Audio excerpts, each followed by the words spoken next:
need time. So I'm going to jump in if that's okay. If anybody has any interest in knowing my name, David House, the College of Education, now I'm going to get to the story. Now, both of them have a point. We'll see if we can put it together. So story number one, this is obviously a true story. My first job. I got out of high school. I got a chauffeur's license, and I went to work for the old Colonial Bakery. Any of you in here remember Colonial Bakery? Okay. And so I would punch in at 4 o'clock, and I get in a little bread truck, and I drive around, and I go to grocery store, supermarkets, and take the bread out of the back room and put it on the shelves. I go to restaurants and deliver hamburger buns, hot dog buns, and things like that. I come in and clock out at 9 o'clock. And there were 4 of us who did this job. And after doing this for several weeks, the sales manager called us in and was going to give us a pep talk. And during his pep talk, he said, by the way, the pay was $1.85 an hour. And of course, gas was important. Back in those days, you could buy 2 loaves of bread per nickel, so it was respected. So he brings us in and he tells us our job was the most important job in the entire bakery. Not the people who made the bread, not the salesmen who delivered the bread and had all the accounts, but the service, the 4 service drivers who came in and did this. And I raised my hand and I said, well, Mr. Shelton, if we have the most important job, how come we're paid the least? And the next day, I was unemployed. I was going to my second job. That was my first job. So stay with me here. I learned at a young age, 18, that you never get a group of hard-working people together who are overworked and underpaid and tell them theirs is the most important job. I see you're getting my drift. Stay with me. Hold that thought and stay with me for story number 2. This was more current. It happened a couple of years ago when Dr. Margie Van Dieven became Commissioner of Education. And so she gave me a call. She said, David, have you heard of the Council of Chief State School Officers? I said, yeah, that's what they're called, Chief of Officers. I'm very well acquainted with them.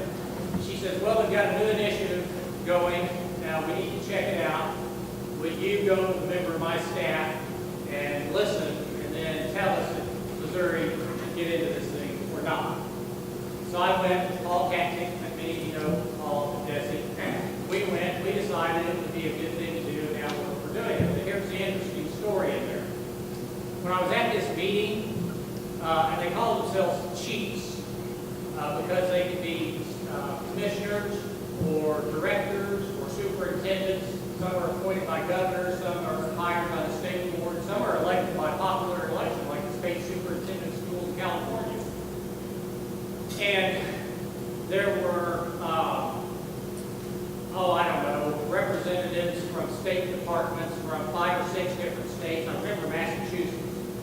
They all looked to me like they were about 12 years old. And they were in charge of education for their states. And they didn't know who I was, and I didn't introduce myself. I was in a meeting. And I guess they thought I was working for a state department. And they proceeded bashing higher education, especially deans in colleges of education. And, I mean, they beat us up big time. And it was, man, I won't get into all that, but I've told particulars of that story to other groups. But here's one thing in particular they were bashing us for, and that's our student teaching experience.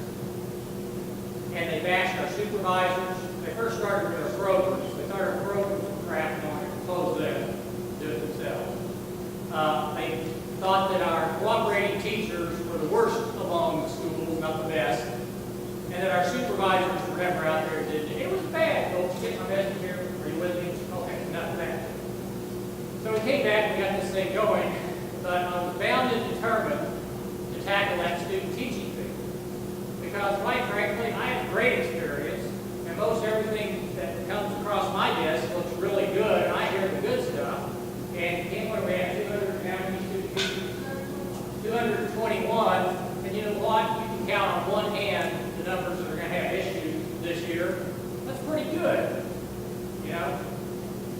here's the thing.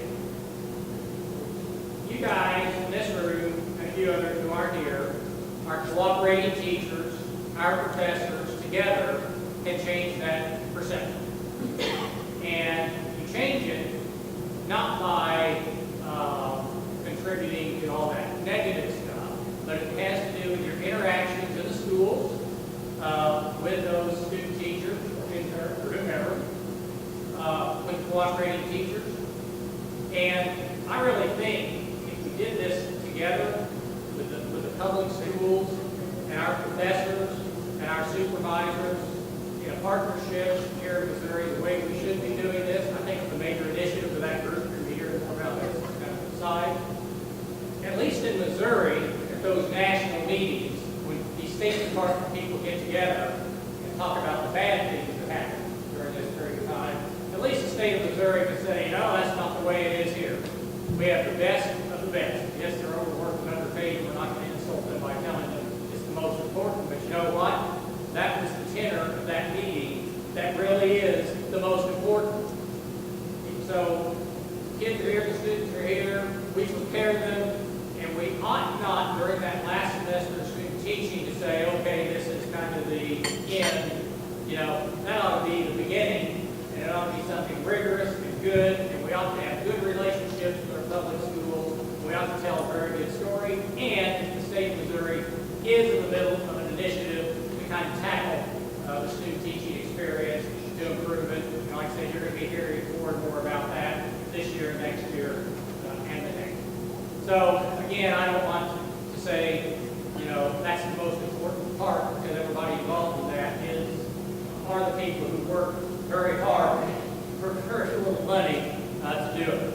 And so we must come back to the fact that education, I think, is a moral endeavor where we all got into this because we think we can help students, we think we can help teachers, we have the passion for the kids in the classroom, and we're all here because we have something to offer to others, not because of anything else. It's just that. So I do appreciate you. I want to thank you in advance for all that you do. I'm still missing Candace Fairburn, just so you know. And when I think about all this, I think about her and Dave Brown and how well respected they were and how well they got along with public school people and the cooperating teachers and all this. And I asked Dave one time why that was. With Candace, he told me it's because she just devoted her life to it. She didn't just show up 4 or 5 times. She was there all the time. She just was. It was her life and her passion. Well, I know Brown pretty well. He doesn't do it. And so I said, what about you, Dave? You're not out there like Candace is. You're usually fishing somewhere with Dr. Craig. Hi, Chris. So what is it with you? And he said, well, I respect the work that those teachers do, and I appreciate them, and I listen to them, and they know that. And that's kind of the deal. So, again, thank you for being here. And without any formal introduction, Dr. Craig, you're up next. So if you want to go over here with a mic, come to your way.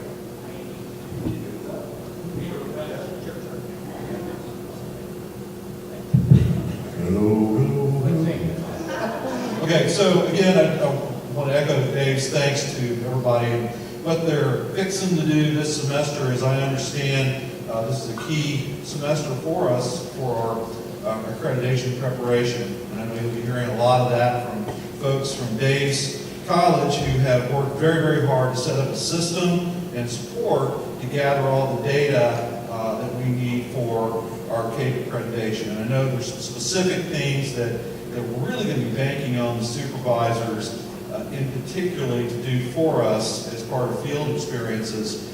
And we'll be kind of outlining what those things are. I remember 3 or 4 years ago when we were doing our focus visit, and I was getting up talking to you guys, and at the end, one of the supervisors came and said, Chris, you're the biggest grump. You are a grump over this whole accreditation thing.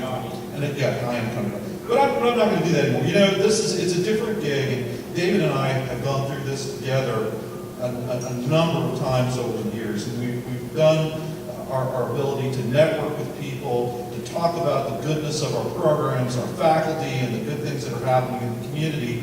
And this time's a little different, isn't it? It's different this time because it's all about the data. It's because Satili's on board and Satili did all this stuff, right?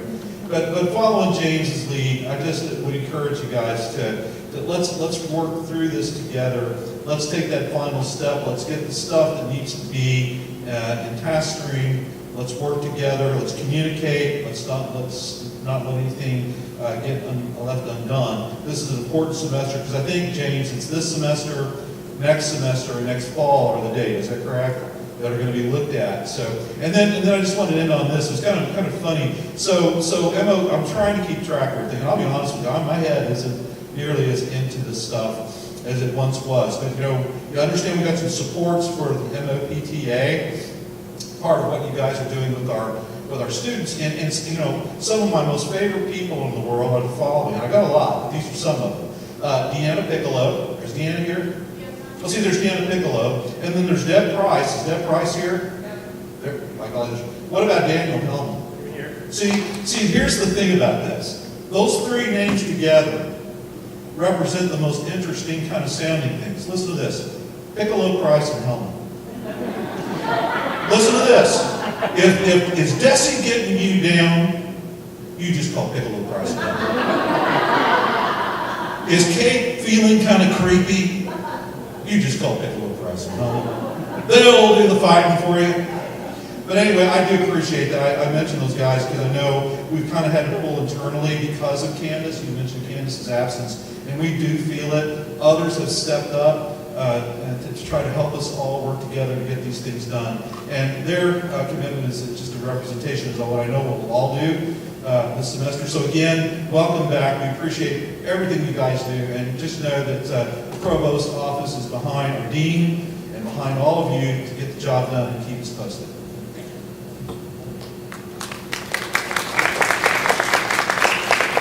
I want to thank Dr. Craig and Dr. Huff for their support while they're still here, because I know they're extremely busy people.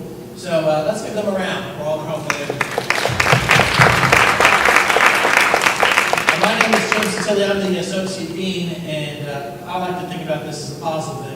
We do a lot around here, and when CAPE comes around or any accreditation agency, it's our time to show them all that we do. And that's why we have task stream to help us with that process. But before I go any further, I'm going to thank my team, and we have Travis. So stand up, Travis. I know a lot of people know. Kim, stand up. John, stand up. Amanda, where's Julie, where's Carla? All stand up. They do a tremendous amount of work, so I want you to give them a hand around right now. Dr. Rex is not here. She works very hard. Larry's in the back. So it's important to see how much support that we have for you within this process. And that's one of the key things. We are here to help you. We do know the process. Dr. Huff's been through this many times. This will be my 5th accreditation, first time here. But for all the years that I've been working, we know the process. We know how it works. As Dr. Craig noted, it's a lot of data, and we're prepared to help you with that process. So please call on us if you need any help. We have a good support system. As the provost has already noted, we have key experts. Literally, they know this material better than anybody else. Dr. Hellman, he goes around the state, around the country, actually I should say. He's going to be looked as a reviewer for CAPE. So he knows this stuff extremely well. We have the resources for everyone to be successful in this room, and that's what our job is. As an administrator, when I first took on the role as associate dean prior to when I was chair, I see our job is to help you be successful, and that's the ultimate goal here. So please call on us. We'll try our very best. If we don't know the answers, we will get the answers. Dr. Huff has started a strong relationship with Desi, so that tends to grow as well. So we're in a good place right now, and we want to continue that momentum. So with that, Travis, you want to start us off? Kim, is there anything else that needs to be? All right. And here's Travis. So thank you all. That's working.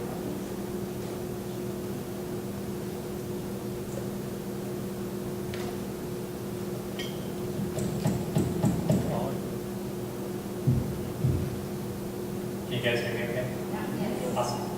Do I need to speak louder? Is that fine? Louder for the video? Okay.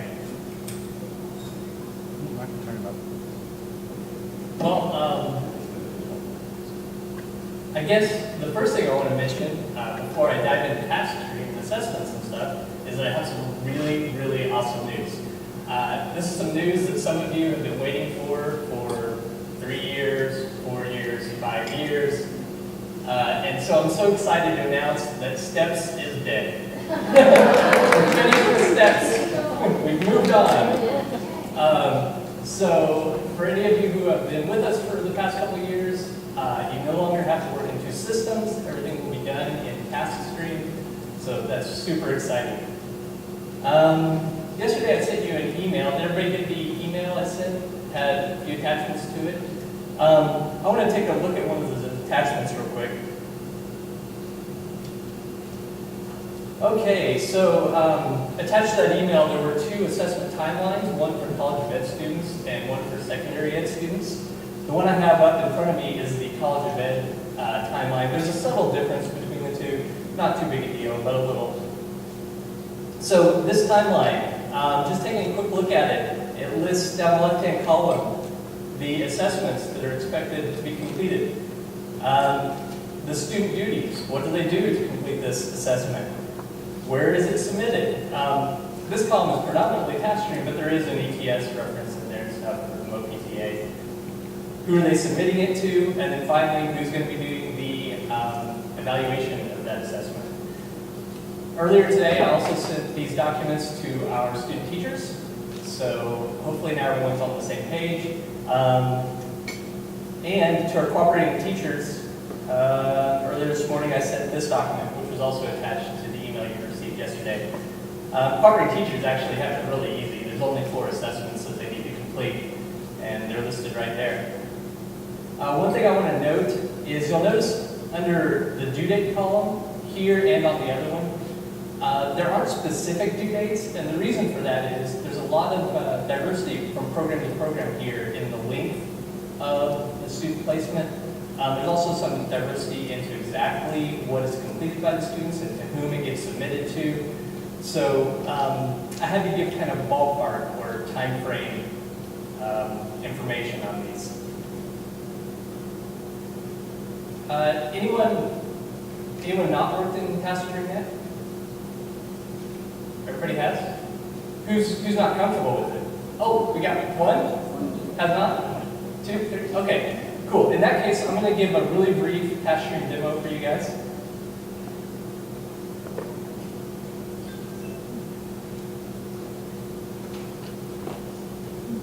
First of all, how do you get into it? So here's the deal. If you have an MSU email address and an MSU IM number, you can actually get to it by first logging into my.missouristate.edu and then clicking on the Teaching and Advising tab. And then the Teacher Education channel over here, there's a My Task Stream link for you. Click that, and it'll take you right into your account. If you don't have an MSU email and IM number, I sent some instructions to you in another email earlier today, but if you are feeling a little bit lost about how to access Task Stream, just give me an email, and I'll be glad to step you through it. Okay, so what I've done here is I've actually logged into Task Stream in our demo student account. This is Boomer Bear, and he's got access to a bunch of different programs. I'm going to act like he's an elementary ed student today, though. So we'll have Boomer click into his program, and then on the left-hand side are all of the assessments he's supposed to complete across his whole program from beginning to end. Since he's in student teaching, he'll be working in transition point 3. So we'll scroll down here, and here are his assessments or tasks that he has to complete for transition point 3 for student teaching. There are basically 3 types of things that students can do related to a task. They can complete a form, they can upload a document, or they can send what's called a request for evaluation to an evaluator. So let's have him complete a form real quick.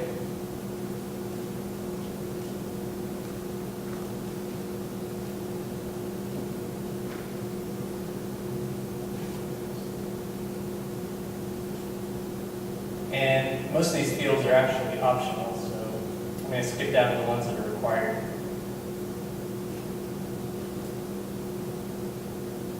Once the students complete the form, they hit Save Their Turn, and then they have to submit work. It's a 2-part process. First they save, then they submit. Once they hit Submit, they'll choose the evaluator they want to evaluate. and submit for evaluation. They do have the option of sending comments or not, but most of the time it's unnecessary. So I'm going to skip comments and close window.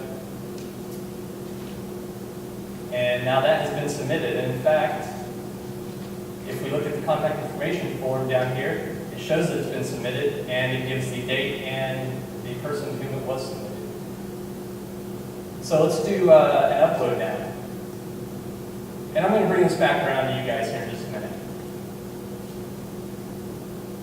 We'll do a MoPTA Task 1 upload.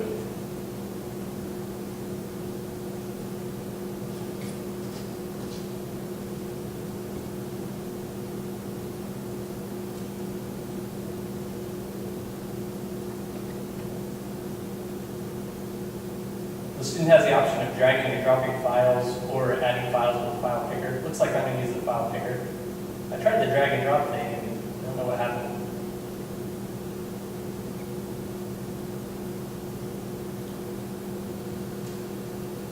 Well, maybe I won't be uploading something today. Could be a browser issue. Anyway, let's try something different. We'll do the request for evaluation. This is the one that typically stumps students and supervisors anyway. It's basically a little form. Okay, so there are some cases where students don't produce anything. They don't have a document to upload. They don't have a form to fill out, like the contact information form, but they still need to be evaluated. So that's what we have the request for evaluation for. I'll scroll down here to the formative assessment. And the student will click the form button. And it's a super simple little form. They click the checkbox next to please evaluate me, save it, and of course, submit it to you guys.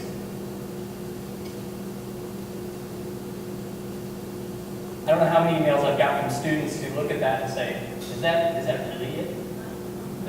That's all I have to do? Yeah, that's really all you have to do. So let's log out of Boomer right now. Actually, let me try one other thing. Nope, we're going to log out of Boomer.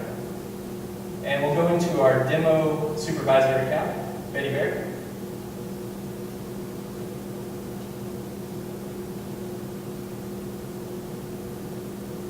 And once Betty is logged in, she's going to click on this evaluation required button. And then on any programs in which she's an evaluator. Of course, Betty has like all the programs. You guys won't have this many checkboxes. So.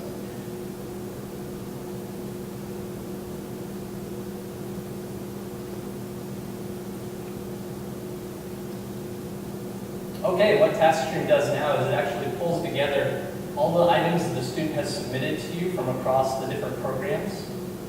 And so you can see Betty Bear has submitted this contact information and this formative assessment. Everything that your student teacher has submitted gets a different row. And you can just click the evaluate button for each item, score work. And basically follow the evaluation method. In this case, it's a meets or does not meet evaluation method. So I'm going to click meets. Down here at the bottom, I'm going to say report is final and release evaluation to author now. In task stream, the author is the student. Submit evaluation. You're finished with that one and it drops from your list. So as you go, the list is going to get shorter, which is pretty cool.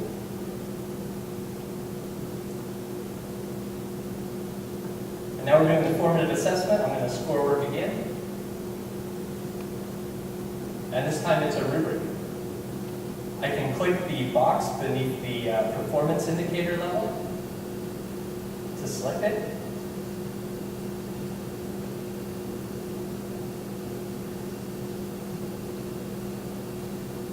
Or I can use this little drop-down box to select the score.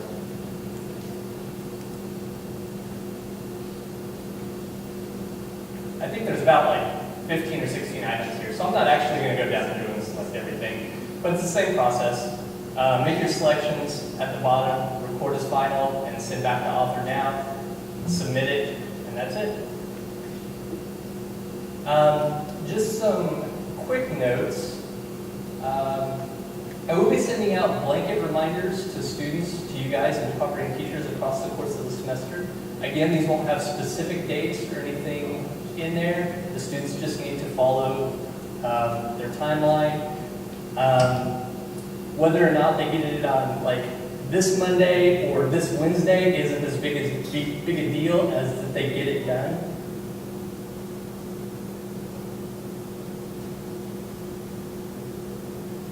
But definitely take a look at the email I sent you yesterday with those attached documents. Take a look at the notes I included at the bottom of that email. They're pretty helpful and important. And does anyone have any questions for me? Yeah.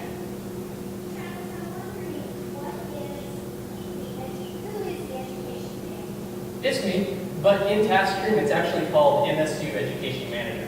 So when the student goes to submit that, they look for that name. So we, as supervisors, shouldn't have to evaluate anything, like the contact information. That's exactly right. That should go to the branch. Yeah.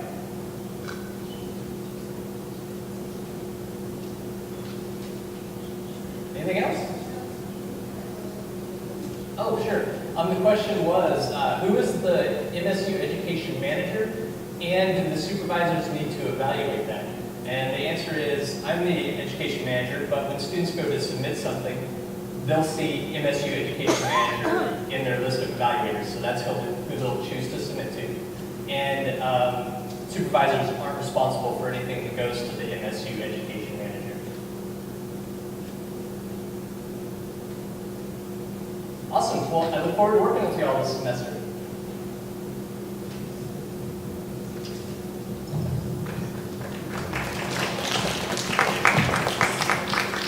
You guys are way too quiet. I don't know if everybody's asleep after lunch or what, I don't know. I'm glad you're sitting way back there though, because I know you guys aren't old enough to understand this, but my classes are trifocals. So you guys are all really clear. This is not so much. So if I stumble over my paper, just understand. I want to say thank you to everybody for being here. I know you took time out of your day, some of you traveled. We really appreciate it. It's important. Dr. Craig and Dean Huff and Dr. Sotilli, it's very important to them that you're here. And we want to thank you for your time and especially your expertise and your experience that you give our students.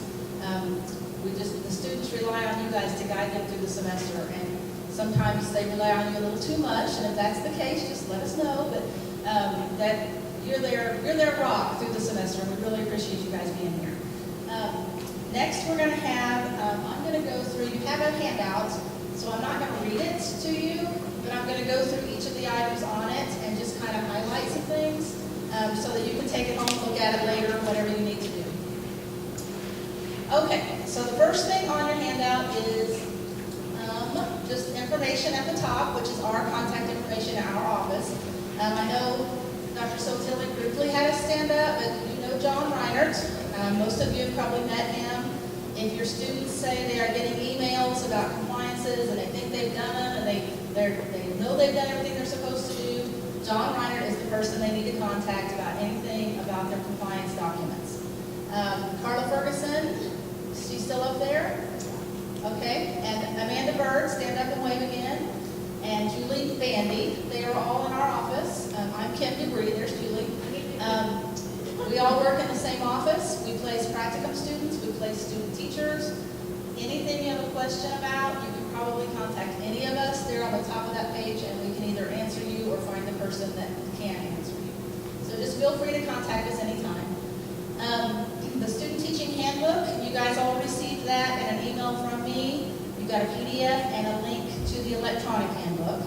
We put it online several semesters ago so the students didn't have to purchase it, and so that when we found mistakes, which we sometimes do, or things get changed like they sometimes do, we can change it immediately, and anytime you refer to it online, it's always the most updated version.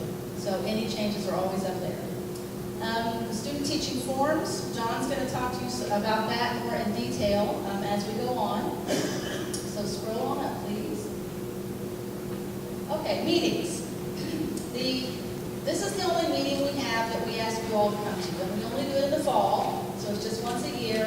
But as I said, it's very important for accreditation, for CAPE, just for general information that might change from DESE, any updates we have on forums or task stream. So so that we can get you in person and talk to you, and if you have questions, you can talk to us afterwards.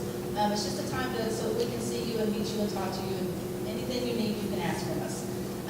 We stopped having a meeting that all of the students come to, because when PTA started, most of the programs have several meetings with their students throughout the semester. And that's another thing. St. Louis, some of our St. Louis supervisors are here. We really appreciate you guys coming down.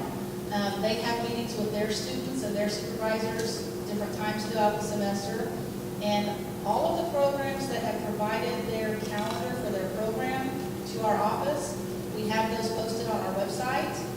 And so any of your students that you have that are in different programs, or if they're all in the same program, you might ask the students, if their program calendar is not on our website, you might ask the student to share that with you. And that way you know of any dates ahead of time that they have to come to Springfield, if there are any, or any other dates that they have coming up, the things they need to do for their program. So you might ask your student for that.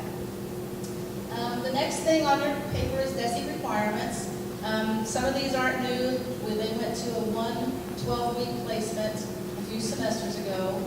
There's still a few programs in transition that are doing more than one placement, different variations, but most of our students are in one placement for the entire 16 weeks.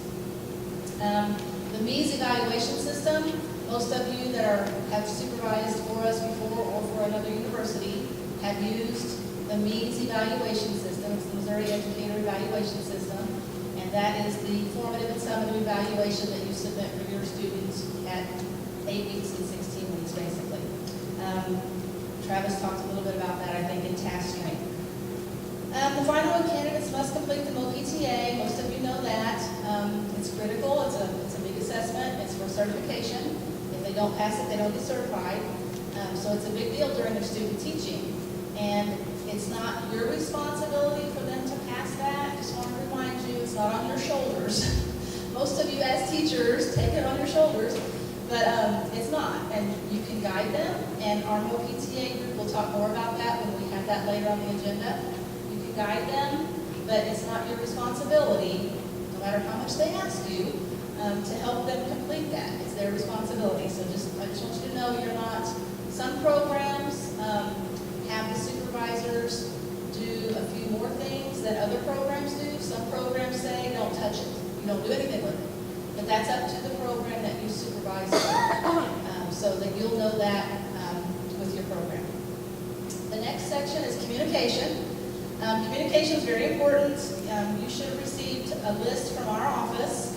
If you didn't, let us know of all of your students, where they're placed, all of that information.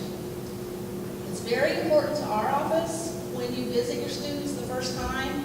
If any of that information is incorrect or has changed, please let us know as soon as possible. If they've changed cooperating teachers, if the cooperating teacher's email is not right, if it's a different grade level than what we sent you says, please let us know if there's anything changed or incorrect on that so that we can get that fixed. It's very important for the cooperating teacher payment, for Travis, for his task stream evaluations, the emails he sends out. It's all very important. So if there's any changes, please be sure and let us know. The next thing about communication is if there are any problems through the semester, we know there never are, but if there are any problems during the semester, be sure and contact the program coordinator of the program that student is in. You all got a sheet that looks like this colored sheet with your little packet. That shows every program, and over on the right is the email, the name, not the name, just the email, most of them have their name in it, of the program coordinator for that program. So if there's a problem with the student, or with the placement, or with anything throughout the semester, the program coordinator is who you need to contact first. Usually the program wants to take care of it because it's their students and they may know things our office won't know. So contact them first. If you can't get a hold of them for some reason, you can always call our office and we'll get you in touch with them. But be sure and do it quickly. Don't let something go on and on and on, and then at the end of the semester say this was a problem the whole semester. The program doesn't want to hear that. They want to know right up front so it can be dealt with and taken care of, and that's what's best for the student, especially with the MOPTA. Okay, the next part is steps, or need to take steps off of our handout, it's gone. Task stream, and Travis already talked to you about that. So any questions you have about task stream throughout the semester, you contact Travis, and he can answer all of those for you. Travel expense forms, John's going to talk to you a little bit more about that later, and I'm going to talk to you a little bit more about that later. Is Natalie here yet? No. Okay, so we'll talk more about that later. The travel expense form, there's a little bit of a change on it, but it's nothing big at all. Please always do use, you have one of those in your packet also, I believe. Please, if you save a paper copy and make copies, use this one. Or if you have one saved on your computer desktop, scan this one in and use this one. If you go to the one online on our website, it will be this one. If you use it, if you fill it out on your online in the fillable PDF and then print it out, it'll be this one. So be sure you use that form for your travel expenses, and we'll talk more about that later. The Financial Services Office asks that you do submit your travel expense form every month. Don't wait till the end of the semester and submit them all at once. They like to pay you monthly for that, so try to submit that once a month. Be sure you fill out every part of that. Some supervisors, say you have all early childhood students. So you don't think about us not knowing what certification area your students are. But some supervisors have students in several programs or several certification areas. So it's very important that you fill all the information on that form out. The student's name, what their certification area is, and their to and from, all of that information. Be sure you fill that out. If you have any questions about your payment of your travel expense form, or if we got it, or if you haven't received your payment or whatever, you contact Carol Hamilton. She is our administrative assistant in our office, and her information is on your sheet. Her phone number and email, you contact her, and she can take care of that for you. The last thing on there is just about parking. If you ever need to come to campus for anything for one day, I think there's some day passes for $2 or something. We can't provide parking passes anymore, but you contact the parking office, and that's the information for that if you need parking. And that's all that's in that handout that I need to go over. So I'm going to go ahead and turn this over to John, and he's going to start talking to you about the handbook more in detail and the forms more in detail.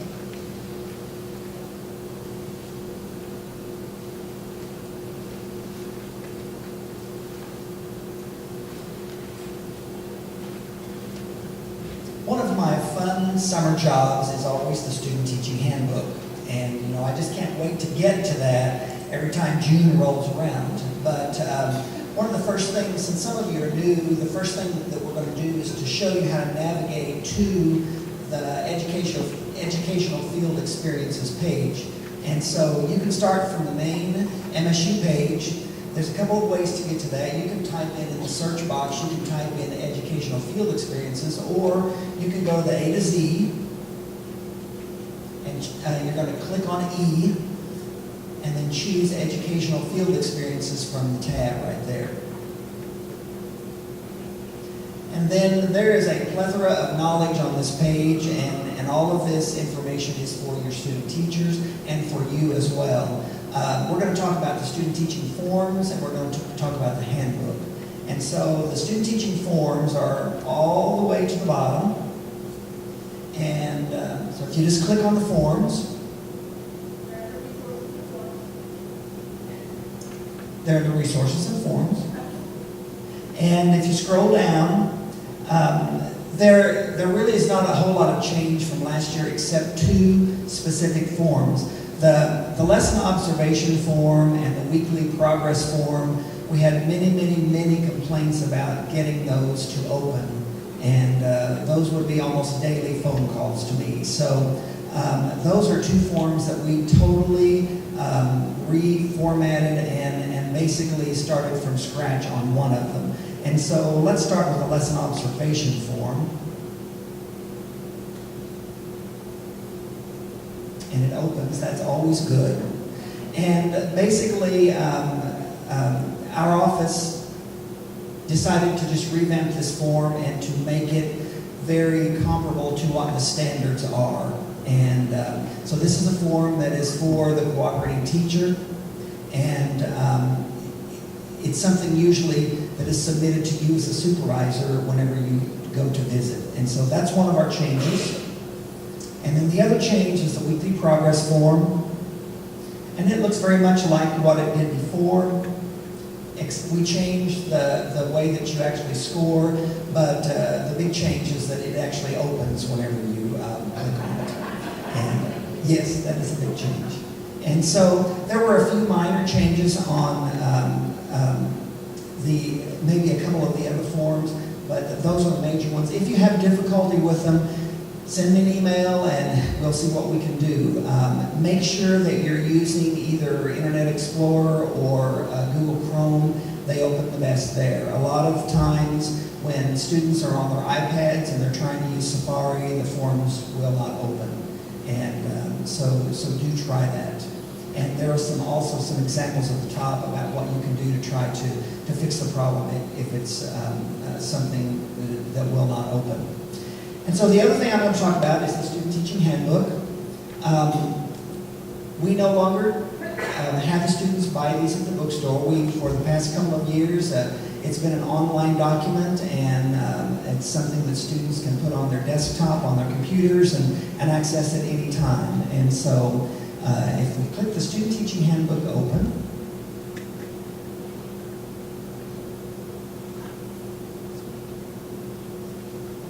you'll notice that there's always a date stamp in the upper top left corner. And so the last time this was revised was August 1st, which was the day that I actually uploaded it onto our website. Obviously, since Steps is dead, I already had changes to make. And so maybe that will be later today or tomorrow that I will do that. The Student Teaching Handbook has only some minor changes. One of the pages that's new is the MOPTA submission dates, and that's on page 14. And if you just click on these, it should take you right to the page. It's so good when it works. And so this is something you can refer to. We're assuming if some of these dates change, that Desi will send you a new form, and so then I will put that in the handbook as well. The other new form is on page 19.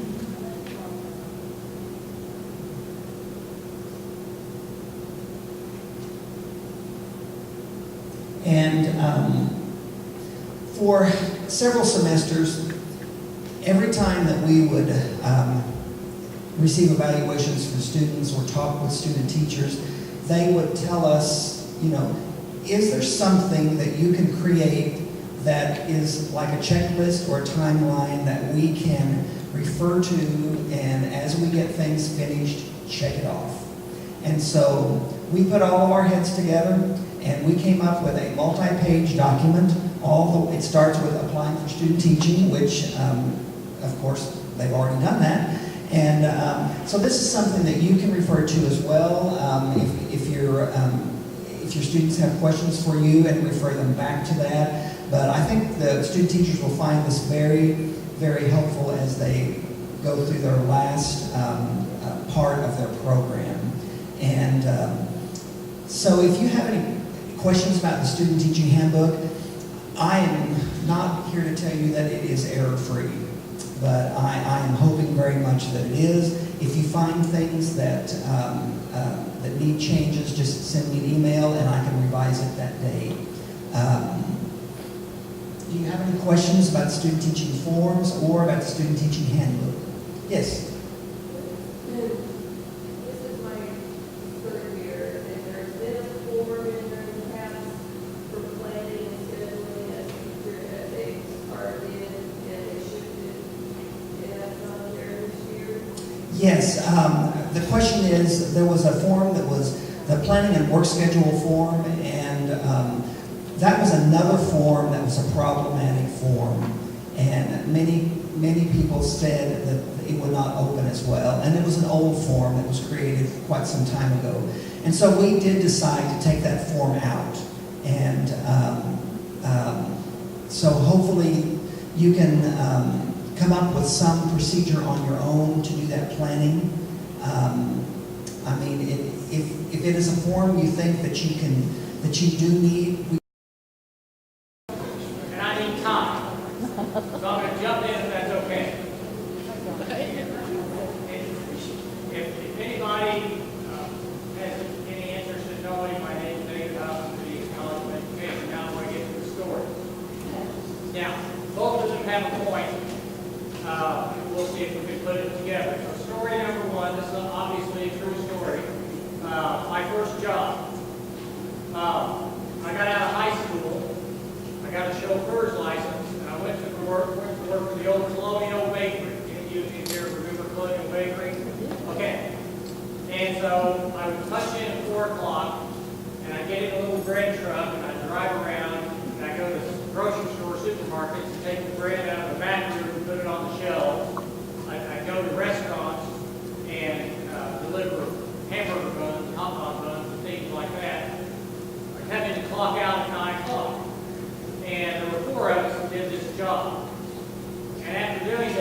called us in and was going to give us a pep talk.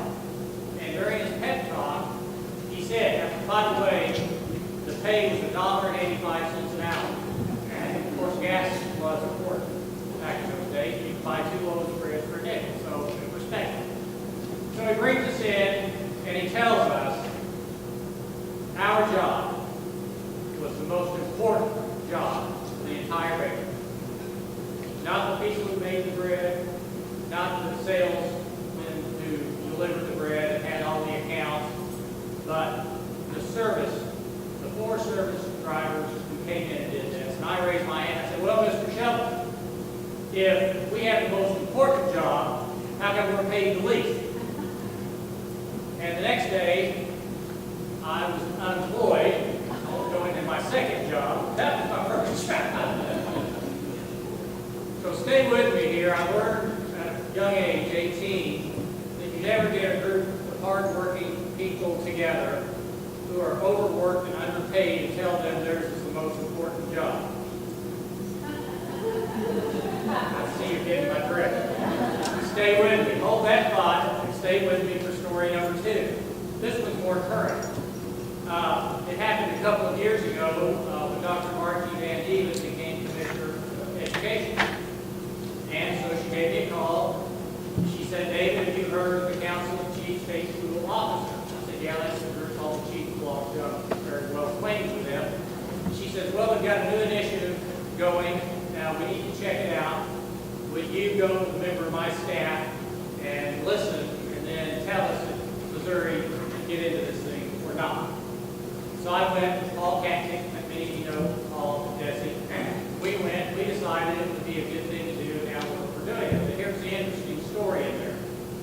When I was at this meeting, and they call themselves chiefs, because they could be commissioners or directors or superintendents.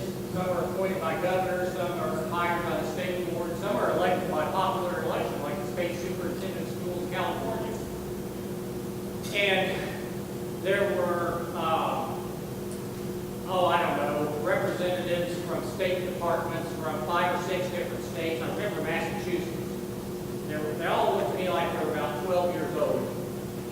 And they were in charge of education for their states. And they didn't know who I was, and I didn't introduce myself. I was in a meeting.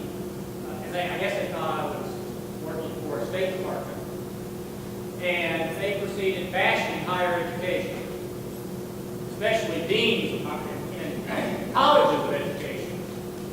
And, I mean, they beat us up big time. And it was bad. I won't get into all that, but I told particulars of that story to other groups. But here's one thing in particular they were bashing us for, and that's our student teaching experience. And they bashed our supervisors. They first started with our brokers. They thought our brokers were crap and wanted to close them, do it themselves. They thought that our cooperating teachers were the worst among the schools, not the best. And that our supervisors were never out there and did it. It was bad. Folks, get my message here. Are you with me? Okay, enough of that.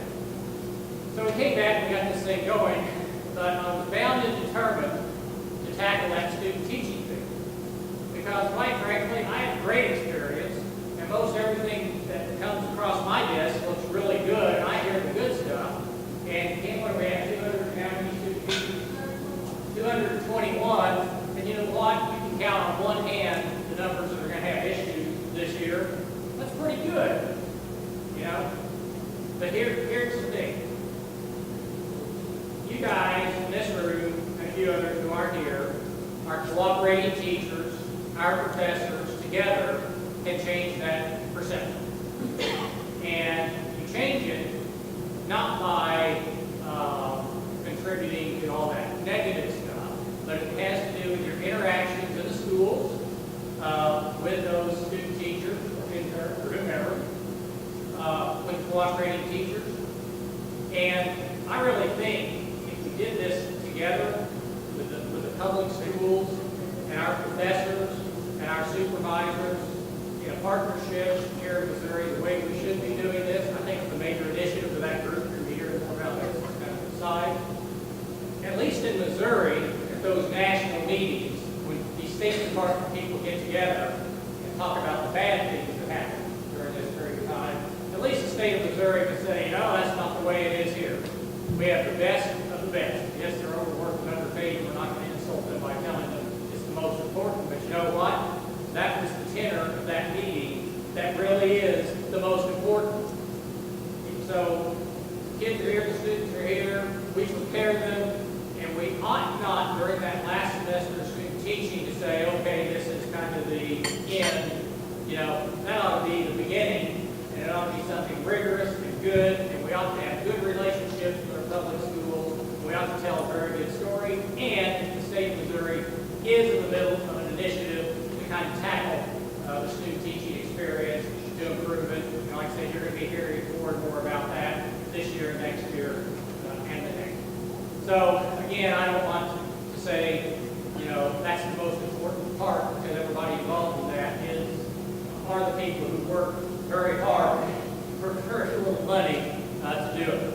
And so it must come back to the fact that education, I think, is a moral endeavor where we all got into this because we think we can help students, we think we can help teachers, we have the passion for the kids in the classroom, and we're all here because we have something to offer to others, not because of anything else. It's just that. So I do appreciate you. I want to thank you in advance for all that you do. I'm still missing Candace Fairburn, just so you know. And when I think about all this, I think about her and Dave Brown and how well respected they were and how well they got along with public school people and the cooperating teachers and all this. And I asked Dave one time why that was. With Candace, he told me it's because she just devoted her life to it. She didn't just show up 4 or 5 times. She was there all the time. She just was. It was her life and her passion. Well, I know Brown pretty well. He doesn't do it. And so I said, what about you, Dave? You're not out there like Candace is. You're usually fishing somewhere with Dr. Craig. Hi, Chris. So what is it for you? And he said, well, I respect the work that those teachers do, and I appreciate them, and I listen to them, and they know that. And that's kind of the deal. So, again, thank you for being here, and without any formal introduction, Dr. Craig, you're up next. So if you want to go over here, we'll like come to your way.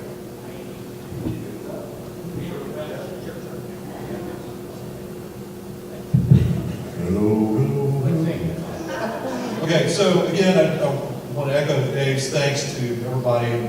What they're fixing to do this semester, as I understand, this is a key semester for us for our accreditation preparation. And I know you'll be hearing a lot of that from folks from Dave's college who have worked very, very hard to set up a system and support to gather all the data that we need for our CAPE accreditation. And I know there's some specific things that we're really going to be banking on the supervisors in particularly to do for us as part of field experiences.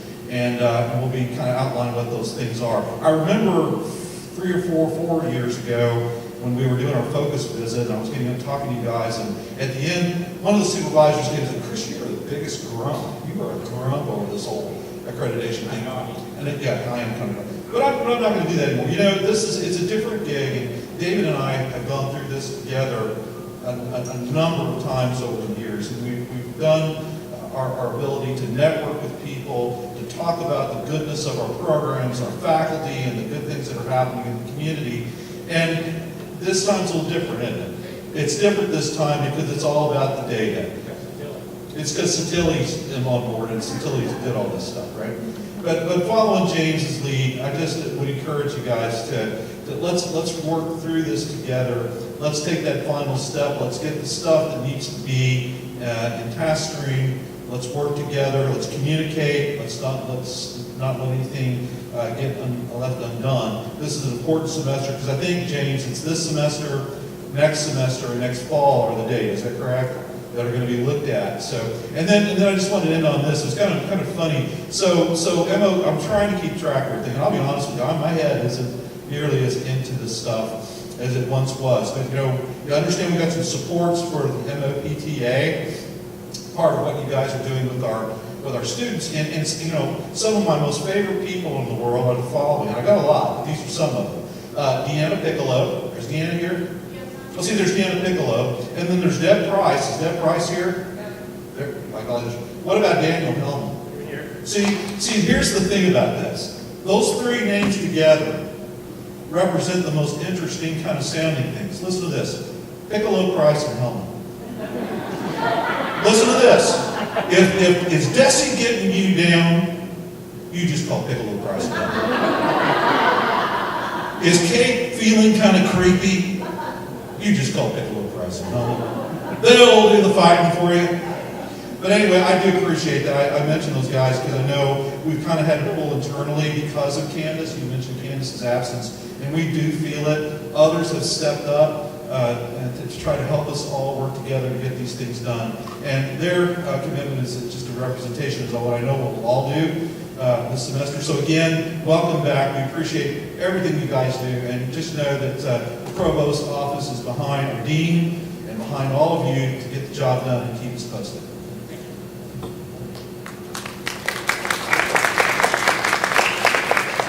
Thank Dr. Craig and Dr. Huff for their support while they're still here, because I know they're extremely busy people.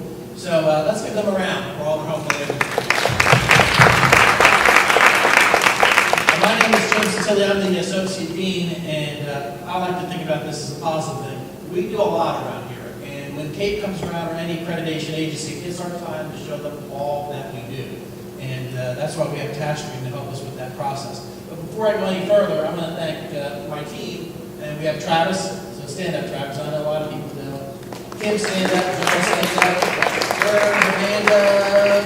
Where's Julie? Where's Carla? All stand up. They do a tremendous amount of work, so I want you to give them a hand around right now. Dr. Rex is not here. She works very hard. Larry's in the back. So it's important to see how much support that we have for you within this process. And that's one of the key things. We are here to help you. We do know the process. Dr. Huff's been through this many times. This will be my 5th accreditation, first time here, but from all the years that I've been working, we know the process, we know how it works. As Dr. Craig noted, it's a lot of data, and we're prepared to help you with that process. So please call on us if you need any help. We have a good support system. As the provost has already noted, we have key experts. Literally, they know this material better than anybody else. Dr. Hellman, he goes around the state, around the country, actually I should say. He's going to be looked as a reviewer for CAPE, so he knows this stuff extremely well. We have the resources for everyone to be successful in this room, and that's what our job is. As an administrator, when I first took on the role as Associate Dean, prior to when I was chair, I see our job is to help you be successful, and that's the ultimate goal here. So please call on us. We'll try our very best. If we don't know the answers, we will get the answers. Dr. Huff has started a strong relationship with Desi, so that tends to grow as well. So we're in a good place right now, and we want to continue that momentum. So with that, Travis, you want to start us off? Kim, is there anything else that needs to be? All right. And here's Travis. So thank you all.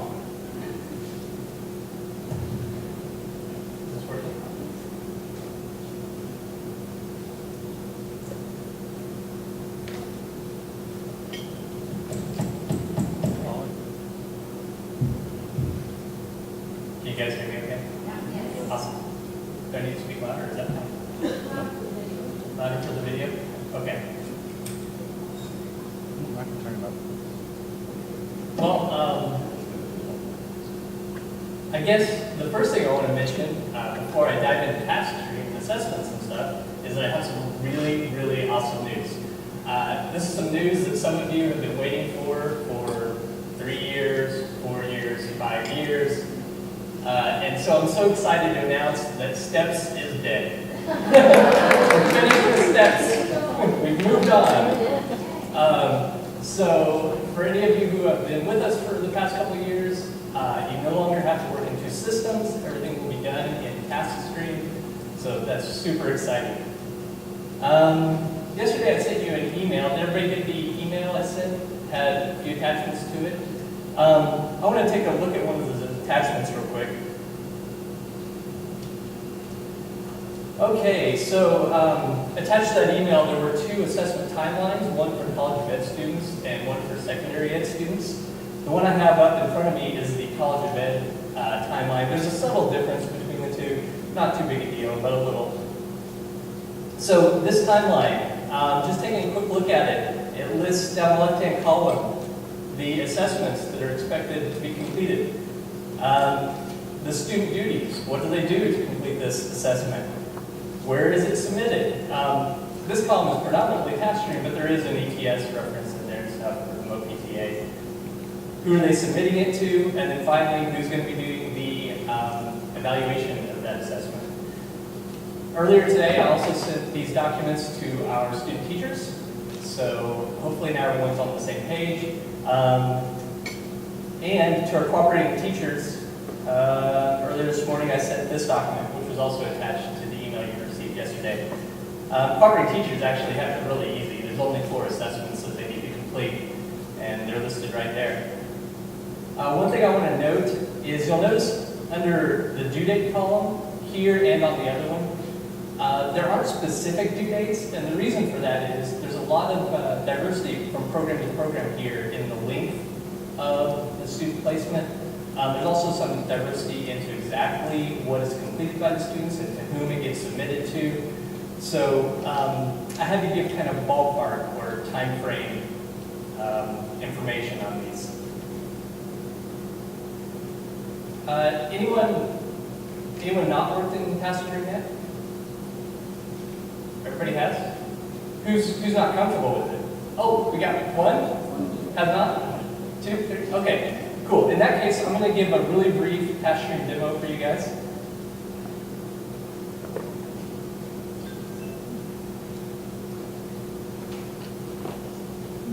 First of all, how do you get into it? So here's the deal. If you have an MSU email address and an MSU IM number, you can actually get to it by first logging into my.missouristate.edu and then clicking on the Teaching and Advising tab. And then the Teacher Education channel over here, there's a My Task Stream link for you. Click that, and it'll take you right into your account. If you don't have an MSU email and IM number, I sent some instructions to you in another email earlier today, but if you are feeling a little bit lost about how to access Task Stream, just give me an email and I'll be glad to step you through it. Okay, so what I've done here is I've actually logged into Task Stream in our demo student account. This is Boomer Bear, and he's got access to a bunch of different programs. I'm going to act like he's an elementary ed student today, though. So we'll have Boomer click into his program, and then on the left-hand side are all of the assessments he's supposed to complete across his whole program from beginning to end. Since he's in student teaching, he'll be working in transition point 3. So we'll scroll down here, and here are his assessments or tasks that he has to complete for transition point 3 for student teaching. There are basically 3 types of things that students can do related to a task. They can complete a form, they can upload a document, or they can send what's called a request for evaluation to an evaluator. So let's have him complete a form real quick.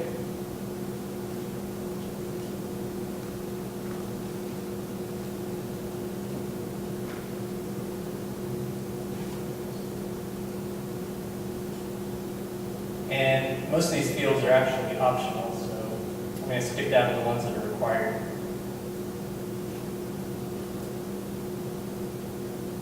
Once the students complete the form, they hit save and return, and then they have to submit work. It's a 2-part process. First they save, then they submit. Once they hit submit, they'll choose the evaluator they want to evaluate and submit for evaluation. They do have the option of sending comments or not, but most of the time it's unnecessary. So I'm going to skip comments and close window. And now that has been submitted. And in fact, if we look at the contact information form down here, it shows that it's been submitted, and it gives the date and the person to whom it was submitted. So let's do an upload now. And I'm going to bring this back around to you guys here in just a minute.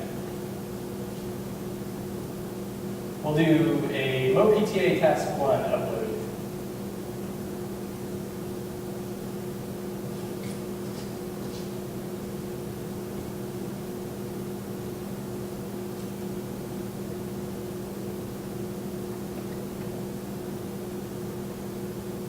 The The student has the option of dragging and dropping files or adding files with a file picker. Looks like I'm going to use the file picker. I tried the drag and drop thing and I don't know what happened.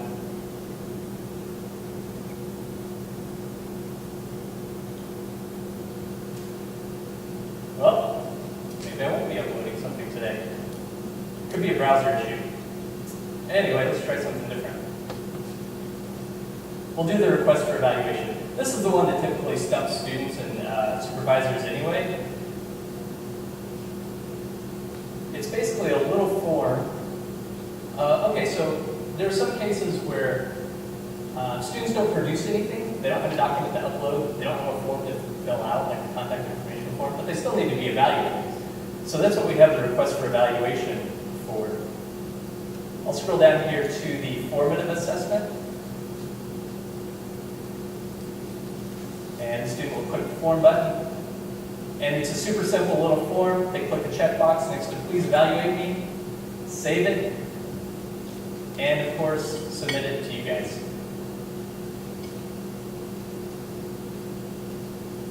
I don't know how many emails I've got from students who look at that and say, is that really it?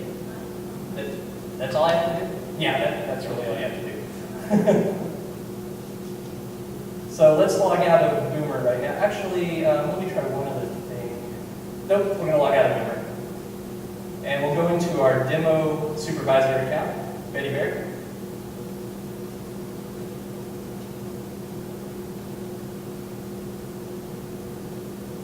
And once Betty is logged in, she's going to click on this evaluation required button.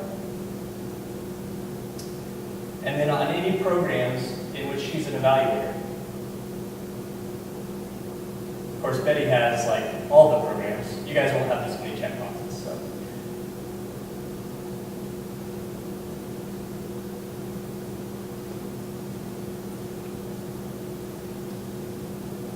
Okay, what Task Stream does now is it actually pulls together all the items that the student has submitted to you from across the different programs. And so you can see Betty Bear has submitted this contact information and this formative assessment.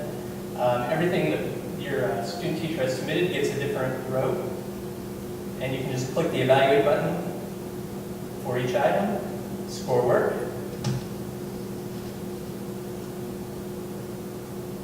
And basically follow the evaluation method. In this case, it's a meets or does not meet evaluation method. So I'm going to click meets. Down here at the bottom, I'm going to say report is final and release evaluation to author now. In Task Stream, the author is the student. Submit evaluation. You're finished with that one and it drops from your list. So as you go, the list is going to get shorter, which is pretty cool.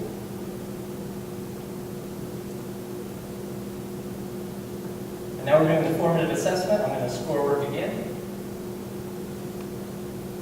And this time it's a rubric. I can click the box beneath the performance indicator level to select it.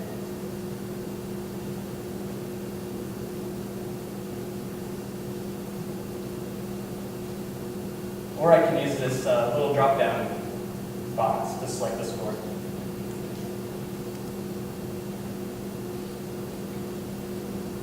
I think there's about like 15 or 16 items here, so I'm not actually going to go down through and select everything. But it's the same process. Make your selections at the bottom, record as final, and send back to author now. Submit it, and that's it.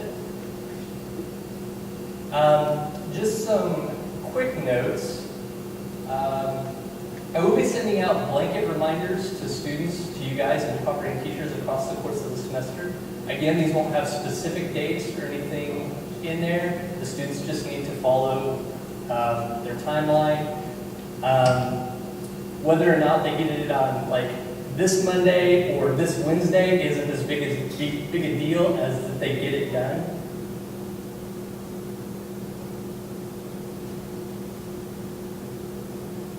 But definitely take a look at the email I sent you yesterday with those attached documents. Take a look at the notes I included at the bottom of that email. They're pretty helpful and important. And does anyone have any questions for me? Yeah. Travis, I'm wondering, who is the education manager? It's me, But in TaskStream, it's actually called MSU Education Manager.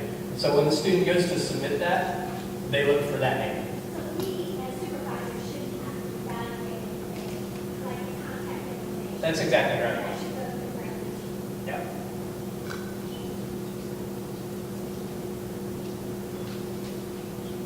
Anything else? Oh, sure. The question was, who is the MSU Education Manager, and do the supervisors need to evaluate that? And the answer is, I'm the education manager, but when students go to submit something, they'll see MSU Education Manager in their list of evaluators, so that's who they'll choose to submit to.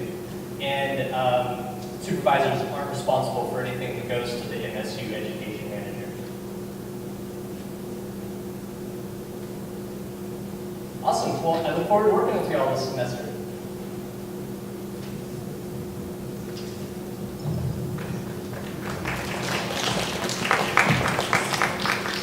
You guys are way too quiet. I don't know if everybody's asleep after lunch or what, I don't know. I'm glad you're sitting way back there though, because I know you guys aren't old enough to understand this, but my classes are trifocals. So you guys are all really clear. This is not so much. So if I stumble over my paper, just understand. I want to say thank you to everybody for being here. I know you took time out of your day, some of you traveled. We really appreciate it. It's important. Dr. Craig and Dean Huff and Dr. Sotilli, it's very important to them that you're here. And we want to thank you for your time and especially your expertise and your experience that you give our students. The students rely on you guys to guide them through the semester, and sometimes they rely on you a little too much, and if that's the case, just let us know. But that you're their rock through the semester, and we really appreciate you guys being here. Next, we're going to have, I'm going to go through, you have a handout, so I'm not going to read it to you, but I'm going to go through each of the items on it and just kind of highlight some things so that you can take it home and look at it later, whatever you need to do. Okay, so the first thing on your handout is just information at the top, which is our contact information at our office. I know Dr. Sotilli briefly had us stand up, but you know John Reinert. Most of you have probably met him. If your students say they are getting emails about compliances and they think they've done them and they know they've done everything they're supposed to do, John Reinert is the person they need to contact about anything about their compliance documents. Carla Ferguson, she's still up there? Okay, and Amanda Bird, stand up and wave again. And Julie Bandy, they are all in our office. I'm Kim DeBree, there's Julie. We all work in the same office. We place practicum students, we place student teachers. Anything you have a question about, you can probably contact any of us. They're on the top of that page, and we can either answer you or find the person that can answer you. So just feel free to contact us anytime. The student teaching handbook, you guys all received that in an email from me. You got a PDF and a link to the electronic handbook. We put it online several semesters ago so the students didn't have to purchase it, and so that when we found mistakes, which we sometimes do, or things get changed like they sometimes do, we can change it immediately, and anytime you refer to it online, it's always the most updated version. So any changes are always up there. Student teaching forms, John's going to talk to you about that more in detail as we go on. So scroll on up, please. Okay, meetings.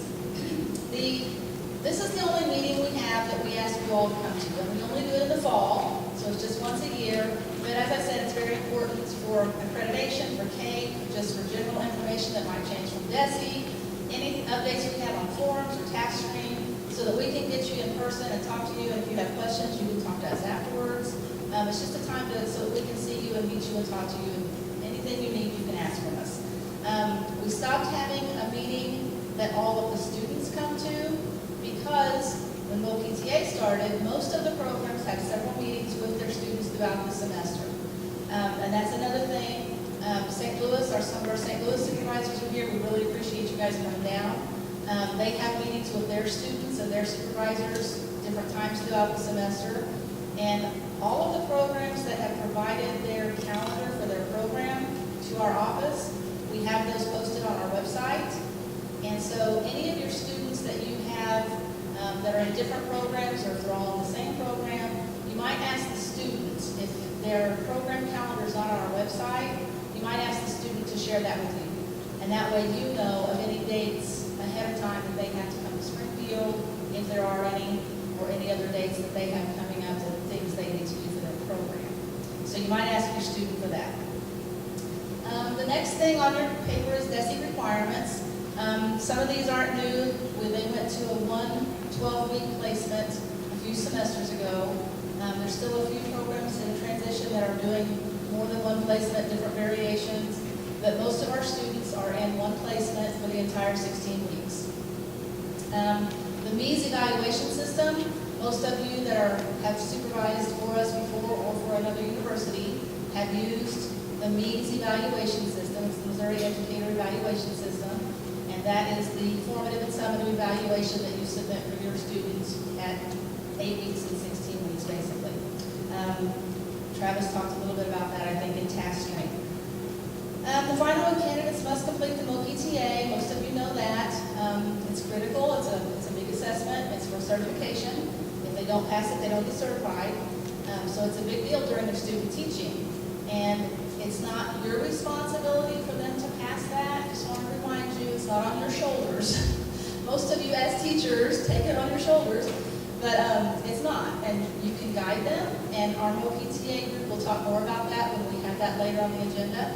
You can guide them, but it's not your responsibility, no matter how much they ask you, to help them complete that. It's their responsibility. So I just want you to know you're not, some programs have the supervisors do a few more things than other programs do. Some programs say, don't touch it. You don't do anything with it. But that's up to the program that you supervise, so that you'll know that with your program. The next section is communication. Communication is very important. You should have received a list from our office.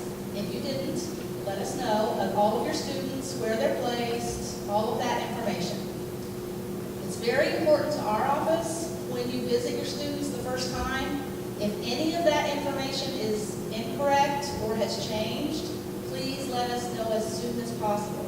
If they've changed cooperating teachers, if the cooperating teacher's email is not right, if it's a different grade level than what we sent you says, please let us know if there's anything changed or incorrect on that so that we can get that fixed. It's very important for the cooperating teacher payment, for Travis for his task stream evaluations, the emails he sends out. It's all very important. So if there's any changes, please be sure and let us know. The next thing about communication is if there are any problems through the semester, we know there never are, but if there are ever any problems during the semester, be sure and contact the program coordinator of the program that student is in. You all got a sheet that looks like this colored sheet with your little packet.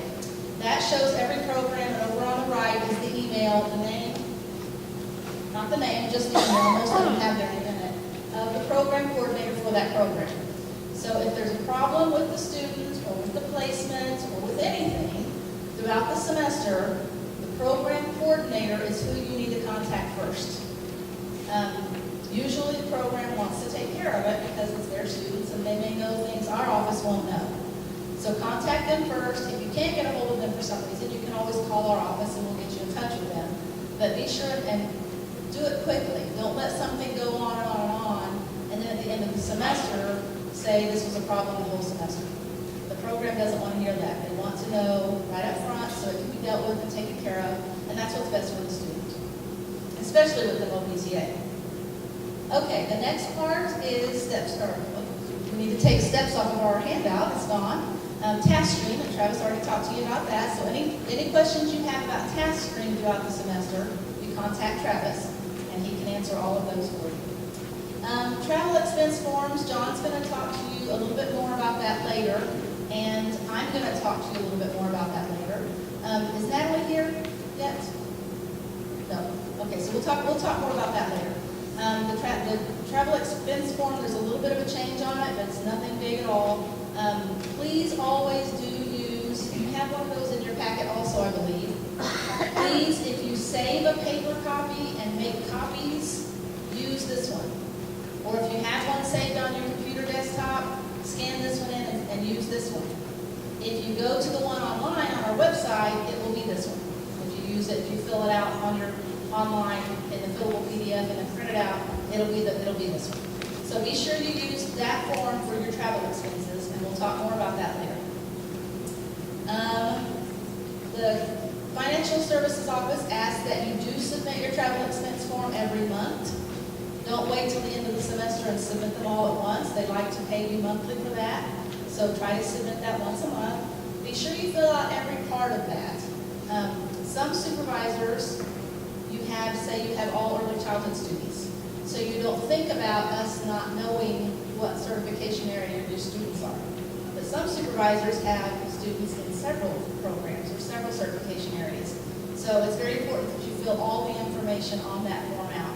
The student's name, what their certification area is, and their to and from, all of that information. Be sure you fill that out. If you have any questions about your payment of your travel expense form, or if we got it, or if you haven't received your payment or whatever, you contact Carol Hamilton. She is our administrative assistant in our office, and her information is on your sheet, her phone number and email. You contact her, and she can take care of that for you. The last thing on there is just about parking. If you ever need to come to campus for anything for one day, I think there's some day passes for $2 or something. We can't provide parking passes anymore, but you contact the parking office, and that's the information for that if you need parking. And that's all that's in that handout that I need to go over. So I'm going to go ahead and turn this over to John, and he's going to start talking to you about the handbook more in detail and the forms more in detail.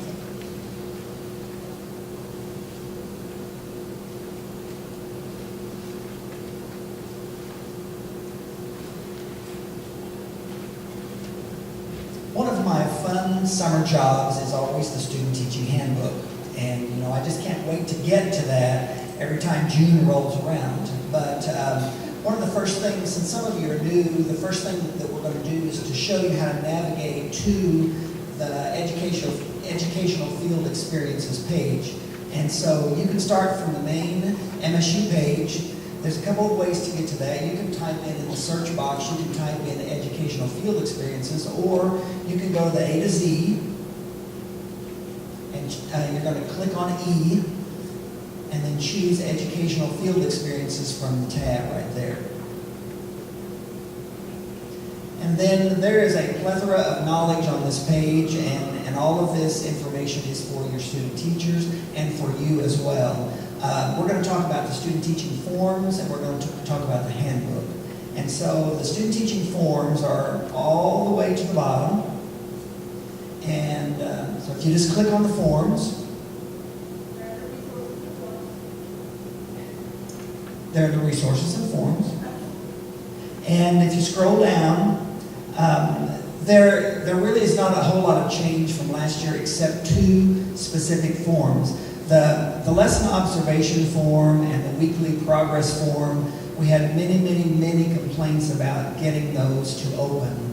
And those would be almost daily phone calls to me. So those are 2 forms that we totally reformatted and basically started from scratch on one of them. And so let's start with the lesson observation form. And it opens, that's always good. And basically, our office decided to just revamp this form and to make it very comparable to what the standards are. And so this is a form that is for the cooperating teacher, and it's something usually that is submitted to you as a supervisor whenever you go to visit. And so that's one of our changes. And then the other change is the weekly progress form. And it looks very much like what it did before. We changed the way that you actually score, but the big change is that it actually opens whenever you click on it. And yes, that is a big change. And so there were a few minor changes on maybe a couple of the other forms, but those are the major ones. If you have difficulty with them, send me an email and we'll see what we can do. Make sure that you're using either Internet Explorer or Google Chrome. They open the best there. A lot of times when students are on their iPads and they're trying to use Safari, the forms will not open. And so do try that. And there are also some examples at the top about what you can do to try to fix the problem if it's something that will not open. And so the other thing I'm going to talk about is the Student Teaching Handbook. We no longer have the students buy these at the bookstore. For the past couple of years, it's been an online document, and it's something that students can put on their desktop, on their computers, and access at any time. And so if we click the Student Teaching Handbook open,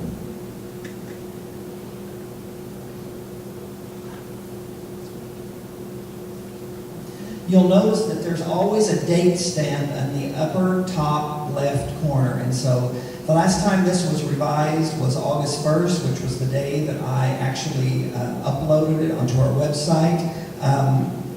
Obviously, since Steps is dead, I already had changes to make. And so maybe that will be later today or tomorrow that I will do that. The Student Teaching Handbook has only some minor changes. One of the pages that's new is the MOPTA submission dates, and that's on page 14. And if you just click on these, it should take you right to the page. It's so good when it works. And so this is something you can refer to. We're assuming if some of these dates change, that Desi will send you a new form, and so then I will put that in the handbook as well. The other new form is on page 19.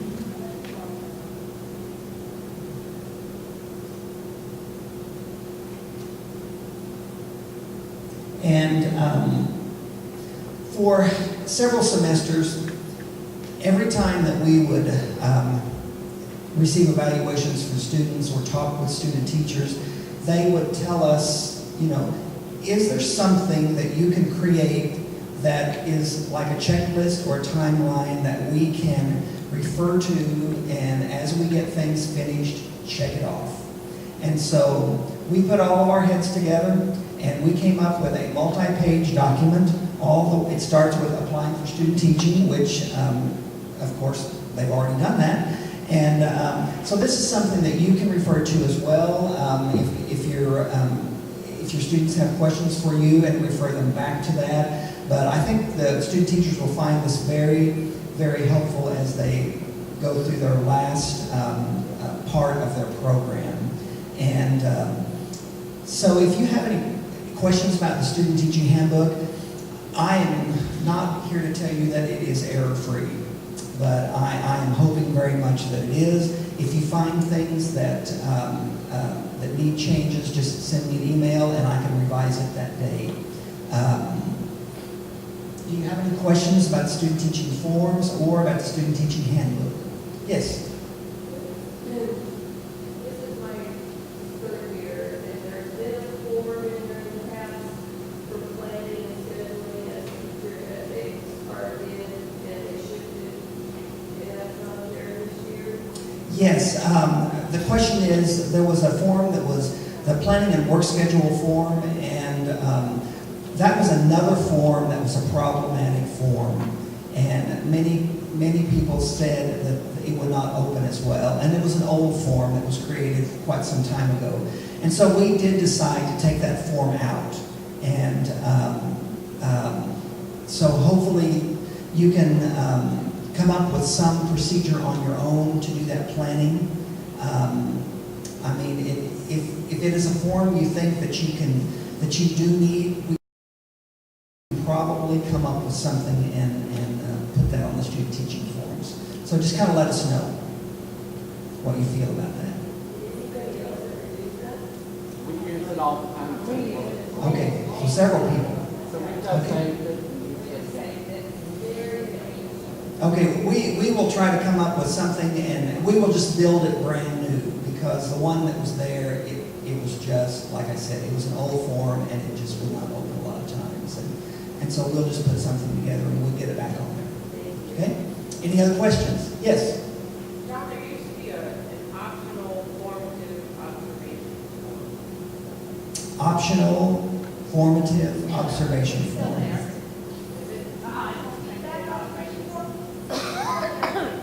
It's down in the optional. Yeah, look at the very bottom. It should be in the very bottom. Can we? Let's try to navigate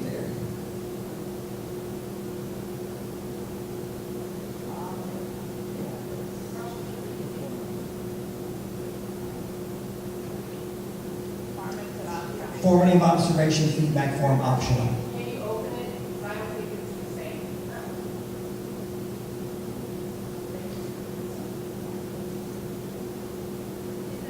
Okay, yeah, that's the same. Yeah, great. Okay. That's good. Okay, any other questions? If you have, again, throughout the semester, if you have problems with forms or questions about forms or any feedback about the forms, please let us know, because unless it's a DESI form, which really, I mean, we try to put as much as we can in to be helpful, but we also don't want to make people feel like they have to use those. And so anything that's DESI required will always be there for sure. But anything else is usually can be manipulated. So if you have feedback or if you have questions or if you see something that's just totally archaic, which we have found some things, we get so busy in our daily work, we just use the same thing over and over. So just be sure and let us know if you find something, just email us, give us feedback on that. And again, like I said a while ago, make sure if you have forms that you saved on your desktop or in a drawer, please always go to here and get the newest one and use those for that semester. Yes, Linda? Last year, we got an email about and someone may cover this, I don't know, I may be jumping the gun, about the administrator evaluation. Yes.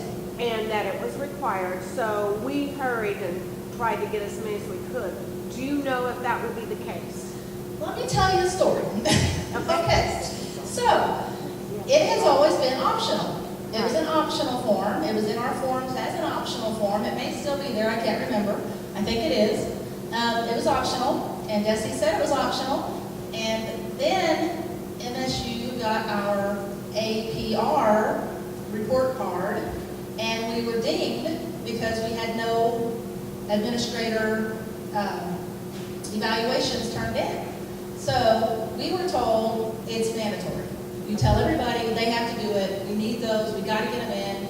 So we did, and most of you did, or a lot of you did. We got several, but we also got several people that were like, "No way, we're not going to do this. Nobody's going to do this. Everybody's mad. What is this? Why do we have to do this?" So we got a lot of that. And so then the next DESI meeting we went to, it's optional. No, you don't have to do that. So it's optional. That's all I can say. It's optional. I don't know if it's going to be on, with DESI, there's an APR 1.5 right now. It's moving to 2.0, I think fall of 18, but I'm not sure when. The 2.0, I think, takes it back off as requesting it, but I don't know that for sure, so we're just leaving it optional. We would like to get them if we can, if somebody volunteers and wants to, or didn't get mad about it. We would like to have them, but we're not going to send an email out that says you have to do it. That will not happen. We don't have to send it to them, though, right? No, you don't have They to. can access it, or we can show them how to. Yes, yes. And it's a one-page, it's nothing like the one you do. It's very short. It's a one-page evaluation. If they go observe the student, they can fill it out, submit it, and that's it. But it's not required. And we will not send that email again. And I didn't repeat the question. The question was about the principal administrator evaluation form. You probably understood from the answer on the video, if you're not here, what the question was. Any other questions about anything we've talked about so far? Okay, two things.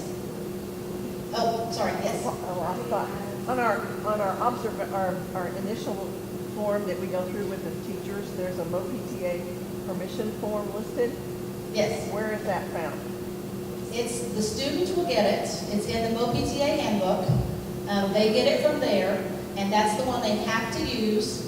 And I'm sorry, the question was, where does anybody get the MOPTA permission slip forms? They have to get it from the handbook. That's the one they have to use. The students, if anybody asks you, parents, cooperating teachers, anybody, the students do have to submit that as part of their artifact, or if that permission slip is not attached with it, their submission won't go. So they have to get the permission slip forms in order to submit the task at all. And where are they? Where's what? Where are those permission forms on the ETS? Yes, on the ETS side and the MOPTA handbook for the students. Was there another question? Yes.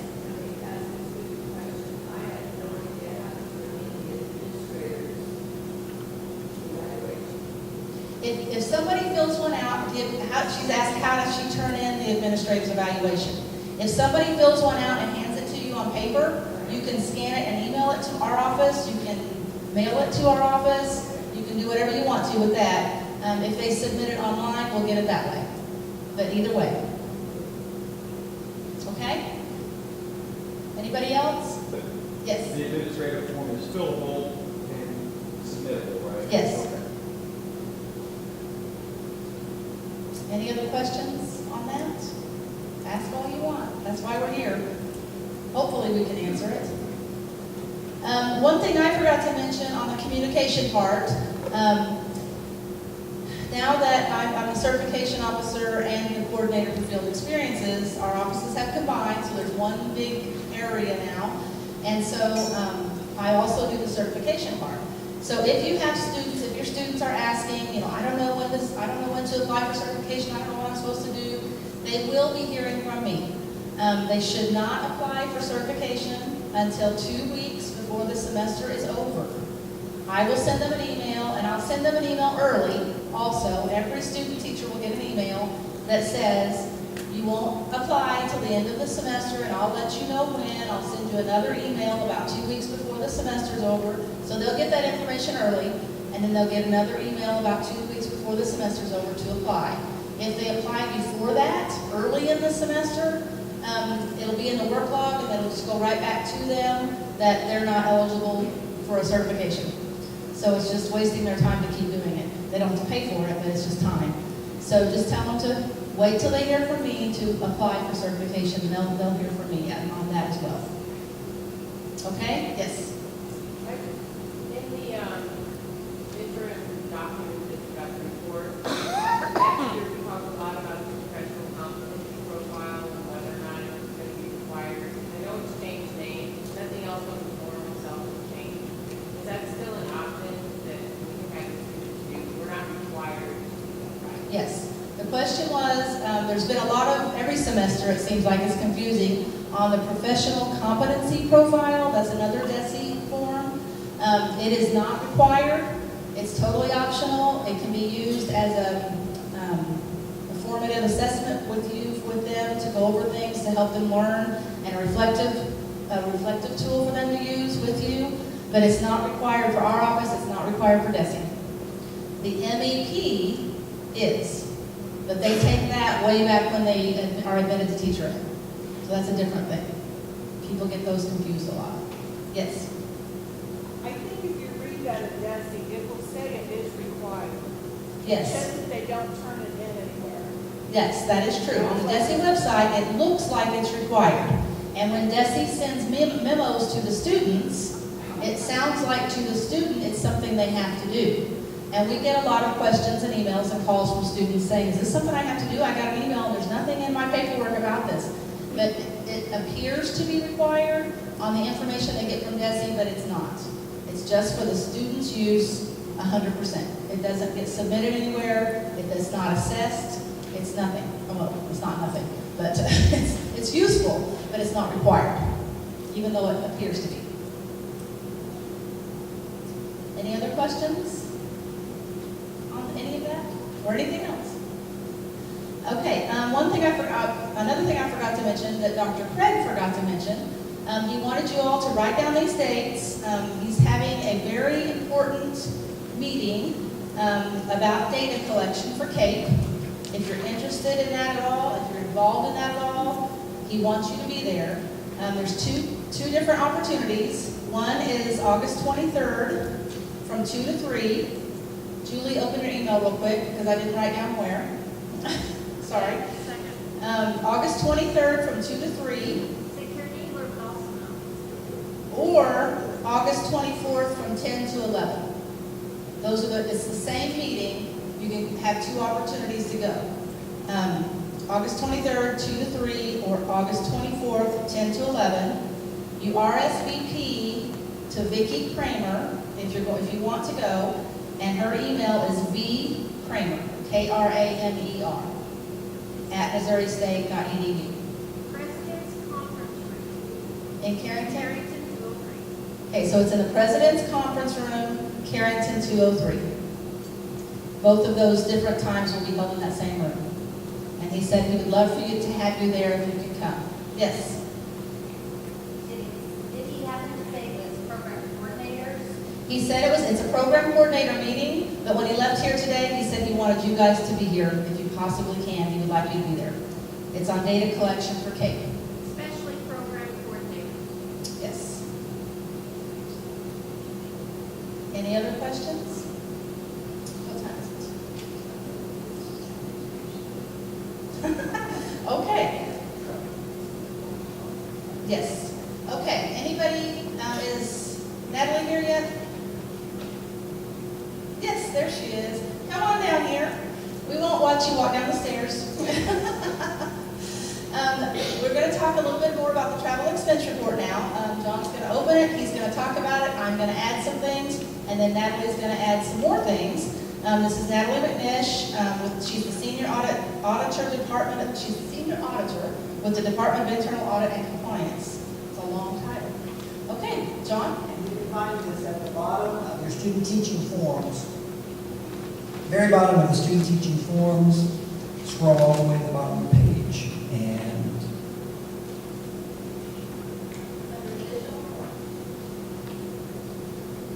there it is.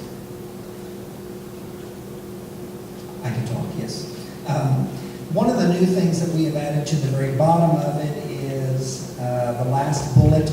It's entitled Domicile Address.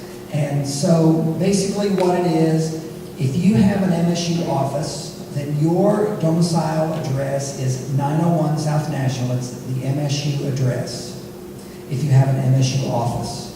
If you do not have an MSU office and your office is your home, then you use your home address. And if we scroll down, this information is at the very bottom of the form. And this is where you have to enter one address or the other every time you do this. So an easy way to do this would be just to save the form to your desktop, put the address that you're going to use, and just save that form and use that every time. That way you won't forget to put that on there. Right. Okay, I'm going to try to explain this a little bit, and then I'm going to let Natalie take over and explain it in detail. This is something new, and she can tell you all the reasons we should have had it all along, and we didn't know that.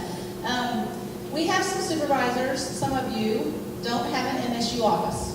This is all you do is you supervise some students for us, and so you do it from your home.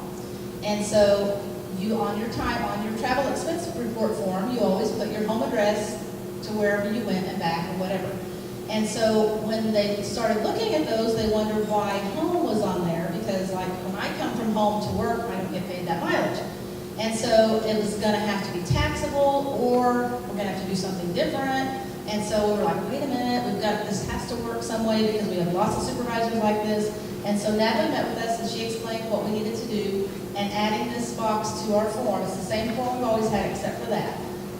Adding that to the box will help put us in compliance, which we want to be in compliance for sure. And so that will help us do that. And again, like we said, so you don't have to type it in every single time. Whatever yours is, that's what it is. And so you put that on there, save it, you won't have to type it in every time, just use that form from your desktop. Sometimes we've had a question, and you can tell me if I get this wrong, please. We have some supervisors, and I'm going to use Linda Jones for an example, because she's my neighbor. I know where she lives, so I can use her. So she does not have an office on campus, but let's pretend she does. Let's pretend she has an office on campus, and she lives in my neighborhood. And she's going to visit a student teacher in Nixa. So on her form that she uses every single time, her domicile address is 901 South National because she has an office here, if she did. So that's what's on the form, that's what stays on the form all the time. But if she's going from her neighborhood to Nixa, it's closer to go from her home. So on her form up in the lines, where she fills in where she went and where she went from, she should go from her home. On I don't think I have one with me. Sorry. Up there in the spaces at the top, where you put from and to, she puts her home address to Nixa High School. Oh, there we go. Okay. So up here at the top, she puts her home address to Nixa High School, and then from Nixa to Ozark, and then from Ozark to Sparta, and then from Sparta back to her home address. Even though MSU is her domicile, because that's closer. They want you to use the shortest distance. If you don't have an office at MSU, and you always go from home, you put your home address as your domicile, and you put your home address to the schools you're going to, back and forth. Does that make sense? Okay. Now, I'm going to let you ask questions to Natalie. Again, this is Natalie McNish, was it? I don't have my paper. Natalie McNish. I'm going to let her answer all questions about this. And if you don't mind, this is being videoed for all of our supervisors who can't be here, so repeat the question when you say the answer. You have a question? So should we just type in domicile on in the section instead of from, or do we write our address?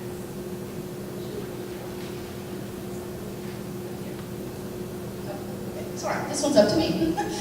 Go ahead and put your address, because financial services checks the mileage.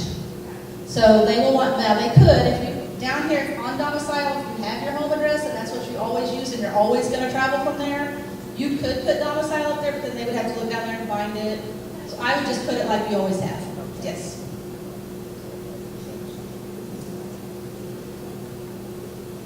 I have it, but I have no answer.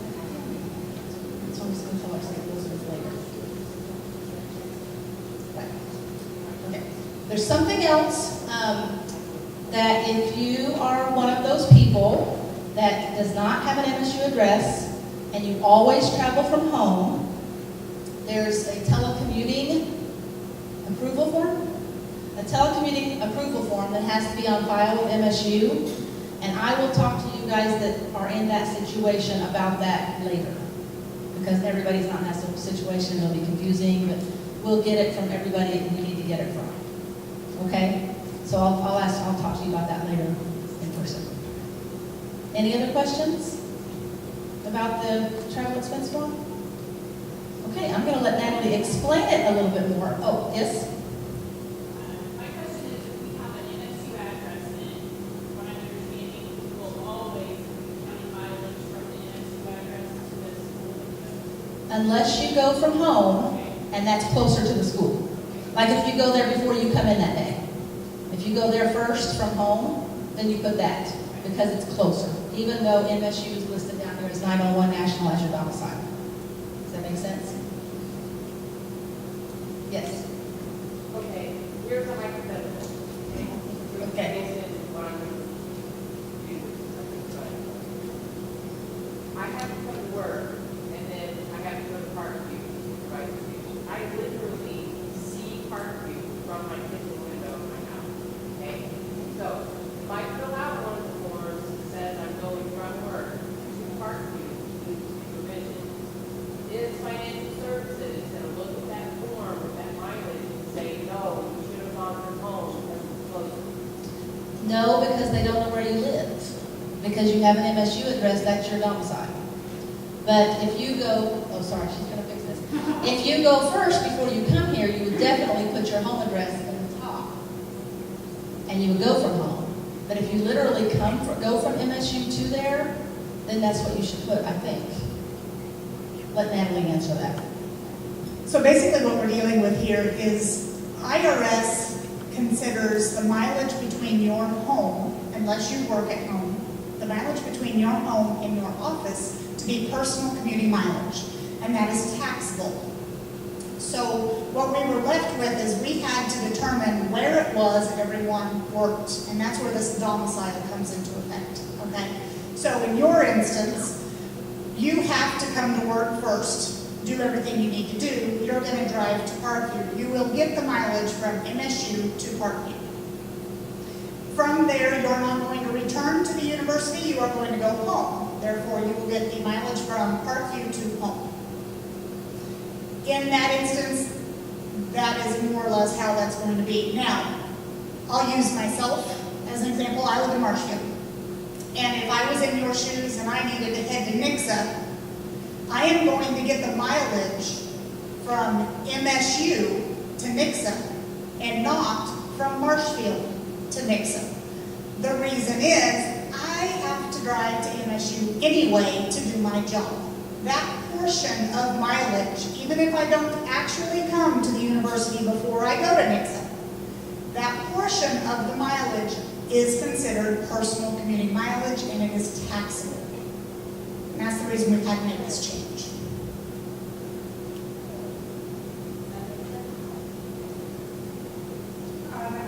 Earlier, we were talking about if you have a Missouri State address, but you go to see a student teacher in Nixon, then you go to see a student teacher in Republic, your mileage then is from Nixon to Republic. What if your home address is what you use, and you see two students in a day, but you go from home at 8 o'clock in the morning, and then you go back home, and then you see a student at 2:45, you're still going from home to a different place to home.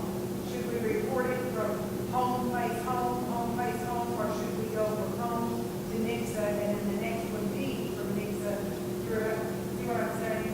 If you have two different addresses, you have a domicile that is here. If you are here and you have a home address, okay, and your domicile is our campus, you will use the shortest distance between 2 points, more or less.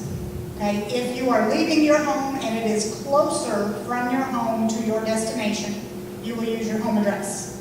If it is closer from our campus to your destination, then you will use the campus. But that only works if you have the MSU domicile. If you are assigned a domicile that is at your home, then you won't have to worry about this at all. It'll always be from your home to you. So even if it's the same day, you can go back home and the next one's still going to be home. Exactly. Now, the biggest difference that you will may notice is that if you have a Missouri State domicile, your domicile is our campus, then every time you make a trip into here, you do not get mileage for it. That includes this meeting and any other meetings you may have. So if you have a Missouri State, a 901 South National domicile, you will not receive mileage for coming to campus. That is personal commuting mileage, and that is taxable by IRS code.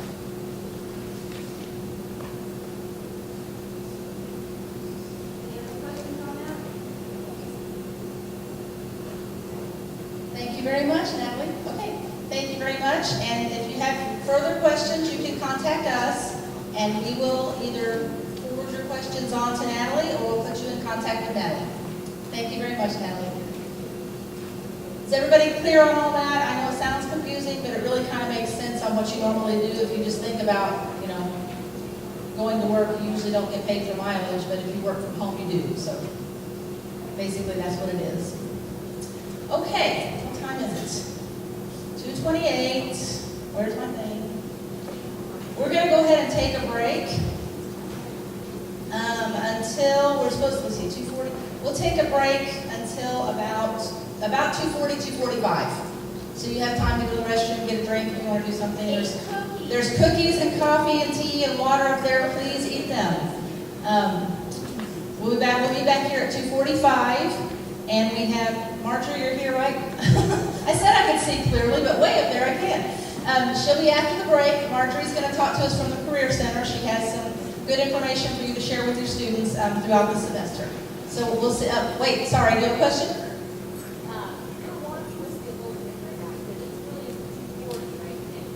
Oh, it's 2:40 right now? We'll be back at 2:50 or 2:55. My computer's wrong. Yeah, that's all right. Take 10 or 15 minutes. We'll be back. And we'll start with Marjorie from the Career Center when we get back. Thank you.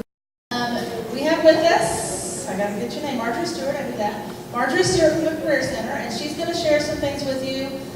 Please take notes, write down dates. Did you get a handout? Okay, she gave a handout. Keep that with you. Save it somewhere. Because she's going to talk to you, since we only meet with you once a year, she's going to talk to you about things throughout the whole year in case you supervise next semester also. So Marjorie Stewart, thanks. Thank you for having me here. I also left bookmarks about the Career Center, as well as my business card. I just kind of appreciate this opportunity to meet with you, just to tell you a little bit about what we do. And sometimes there's a disconnect with the student teachers because they're not on campus. And we offer services to students, freshmen through alumni, and specifically those that are graduating soon. And so I wanted to make you aware of some of those events. Everybody should have a handout. They are, Resume Madness is simply a time when we do have some school districts that come on campus and are here to help us review resumes. And I wanted to make you aware of them. I know that some of this does not match their student teaching schedule. I understand that. But if it might, just be aware that those events are going on and the students may not hear about it because they're not on campus.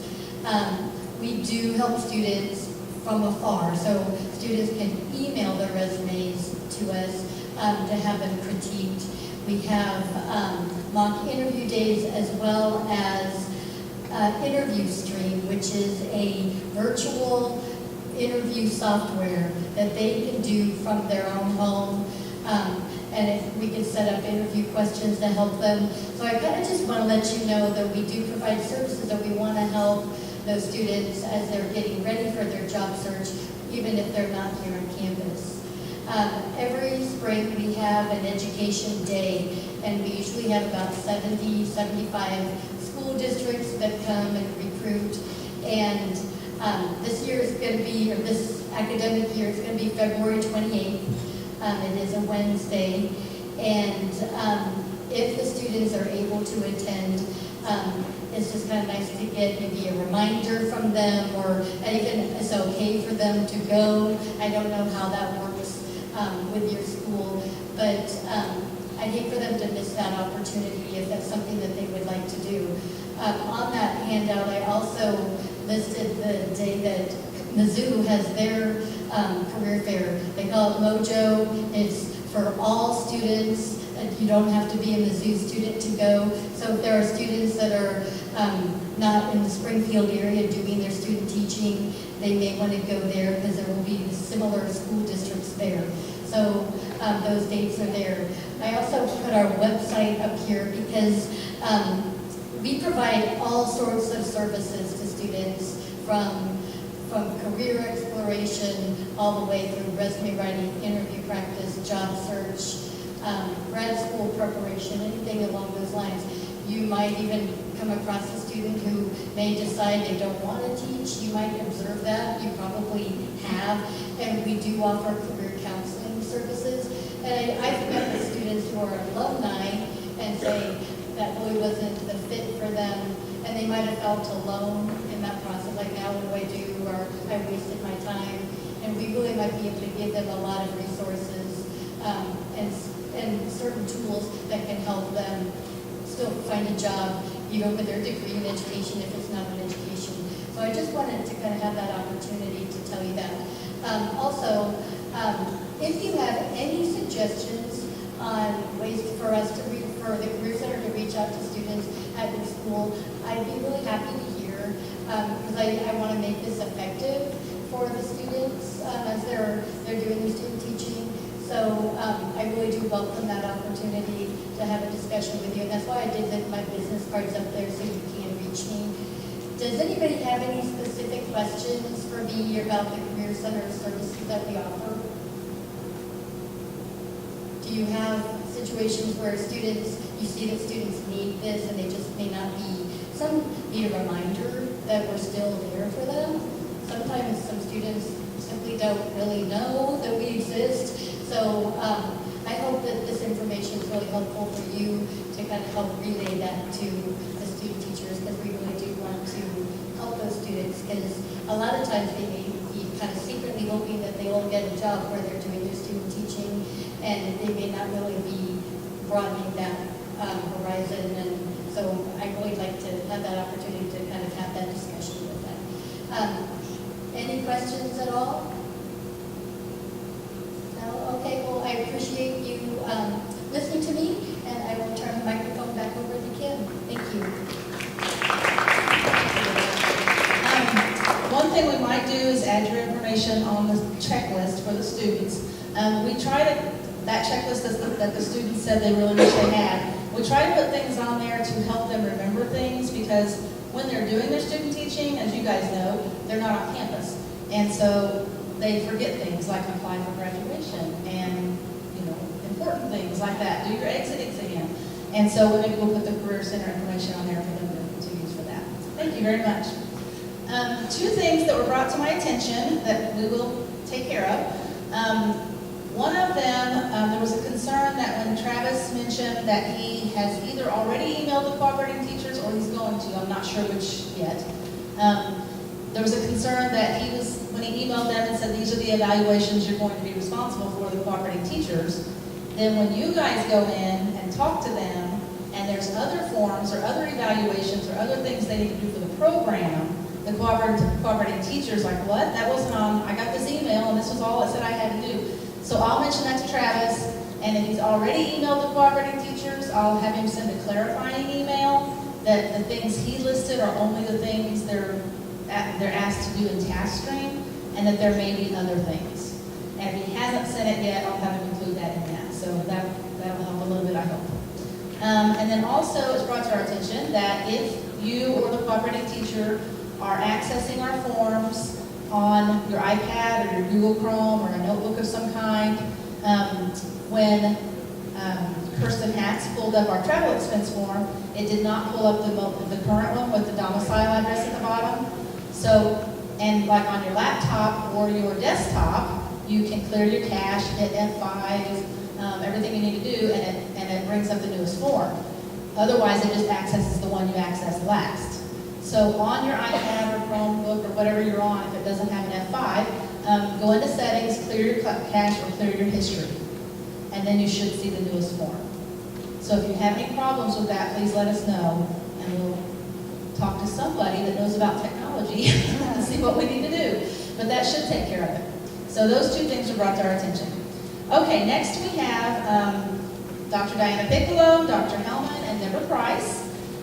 They're going to talk to you about OPTA, and we sent you an opportunity to send in your most pressing questions about OPTA, and we did get a few that they will talk about, they will address, and if you have any other questions, they will answer you. And just like Dr. Craig said, these are the three people that all OPTA questions will be forwarded to throughout the semester, whether it's from you guys or cooperating teachers or from students or whoever. They can answer the questions for you. And we have microphones for everybody, so you don't have to share. All right.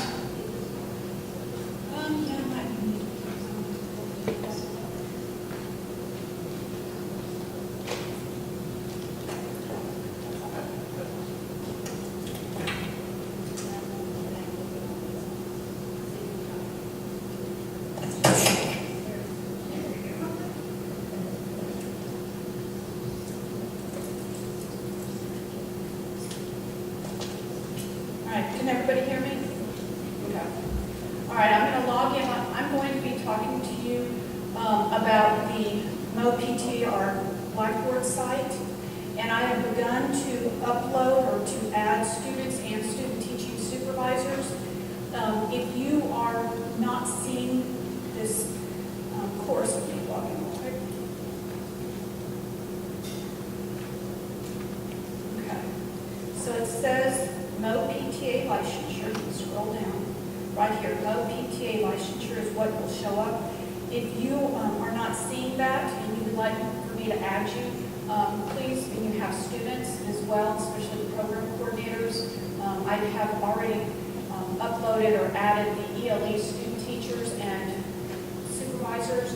But if you're in another program and you would like me to include your students and yourself and your supervisors, the main thing I need is students' M numbers and email addresses. So if you can send those to me in one document, I'll forward that to Mike McManus and he just adds everybody. All right? Okay, so the MoPTA licensure is the one-shop stop for everything MoPTA, or at least that's what we hope. I have updated this from the spring. A lot of you used this in the the spring. So I wanted to just kind of go through, I won't spend a lot of time, but there's some valuable information here. The due dates that are also in your student teaching handbook are listed here again. The one thing that I would, and I know you heard this in the spring, but make sure, I'm encouraging my ELE supervisors to allow the students to be a week ahead, week and a half before the due date, to actually give them time off, give them time during the day to work on their task that needs to be submitted. And then also to submit it 2 or 3 days, try to, before the due date, because you all know what happens, the site crashes or there's issues. So that's always an important thing, not to try to wait to the last minute if possible. All right? So that's the due dates. Fall 2017 information. I have yet to receive the memo from Desi yet, but as soon as I receive it, or if Kim receives it, we'll add it to that. Just reminders about technology. One thing that is very important, because OPTA is a summative performance assessment, that students ideally are not coming to you for, how do I do this? I mean, you can give them some direction, but not to do it for them, basically. But they can call this number. There's 2 numbers that I have used several times if students have asked me questions that I'm not sure of, and they're actually very helpful. So those phone numbers, especially if you're not sure as well, making sure they know where to go for that.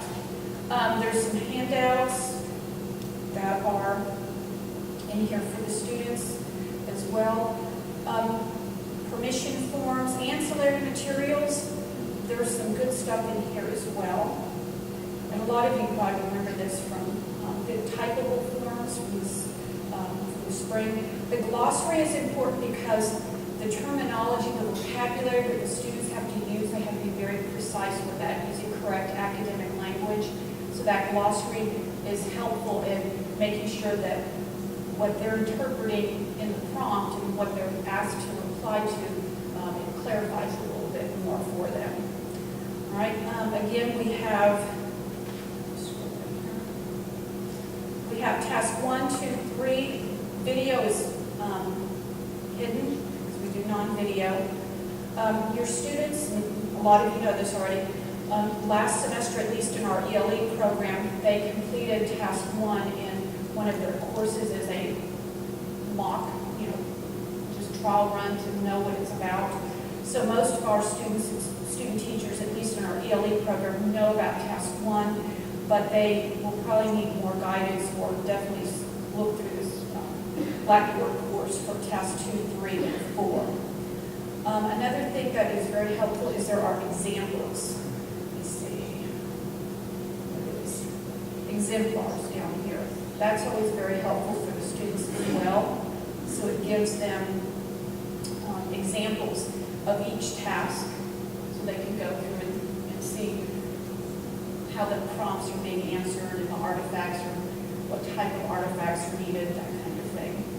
Let's see what else. I mean, again, it's more just, I'm not going to go through all of this, but I just wanted you to see the various folders, contact information. Dan and Deborah, I hope you don't mind, I give our contact information. Or I can bold Dan's, no. Anyway, there's our email if you need us. So, that's pretty much, again, it's just a matter of getting in there, looking at what's available, calling that phone number. I would encourage your students to try to find the answer on their own. Call that phone number, look on this Blackboard course first before contacting one of us 3. See if they can problem solve on their own. And if they're still not getting an answer that's sufficient for them, then they can contact us. Any questions about the Blackboard site? Can you tell us again how to access to get to that Blackboard site? Sure. So if you go to, just log into your Missouri State. But if it's not on ours, like, it's not on my Blackboard class list right now, how do I Okay, make that available? then you need to email me your M number or your email, and I will at it. And if you have any students, and I need their N numbers if possible, that makes it easy for me. So the easiest thing to do with it is just to be able to send you the Excel sheet that Julie sent us. Exactly. And you will have all of our kids from the Right. department. And I can add you very easily. Perfect. Yes. Thank you. Thanks.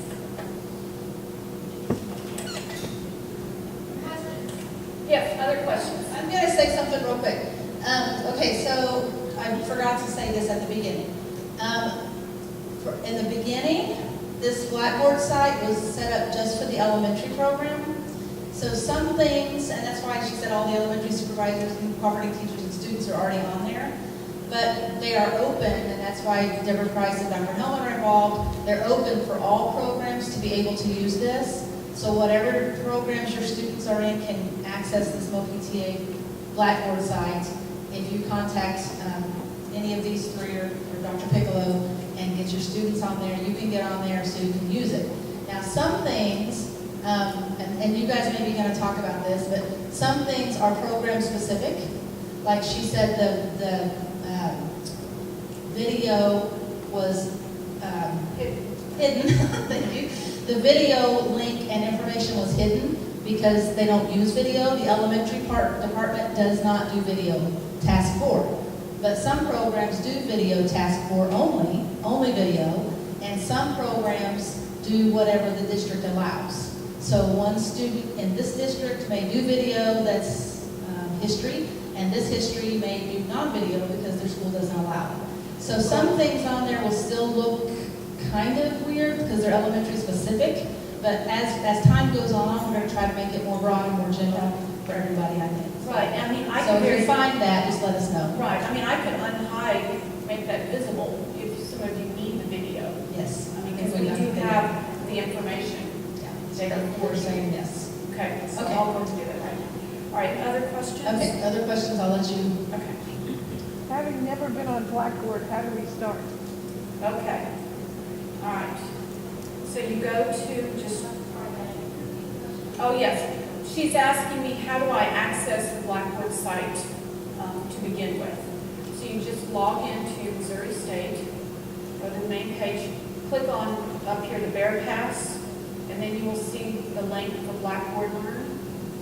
And you click on that. Let me log out. Hold on. Okay, there you go.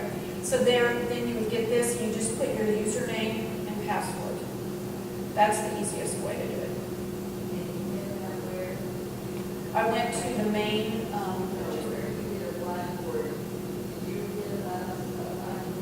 no, all of you have access. If you have a username and a password, if you have an MSU account, then you have access to Blackboard.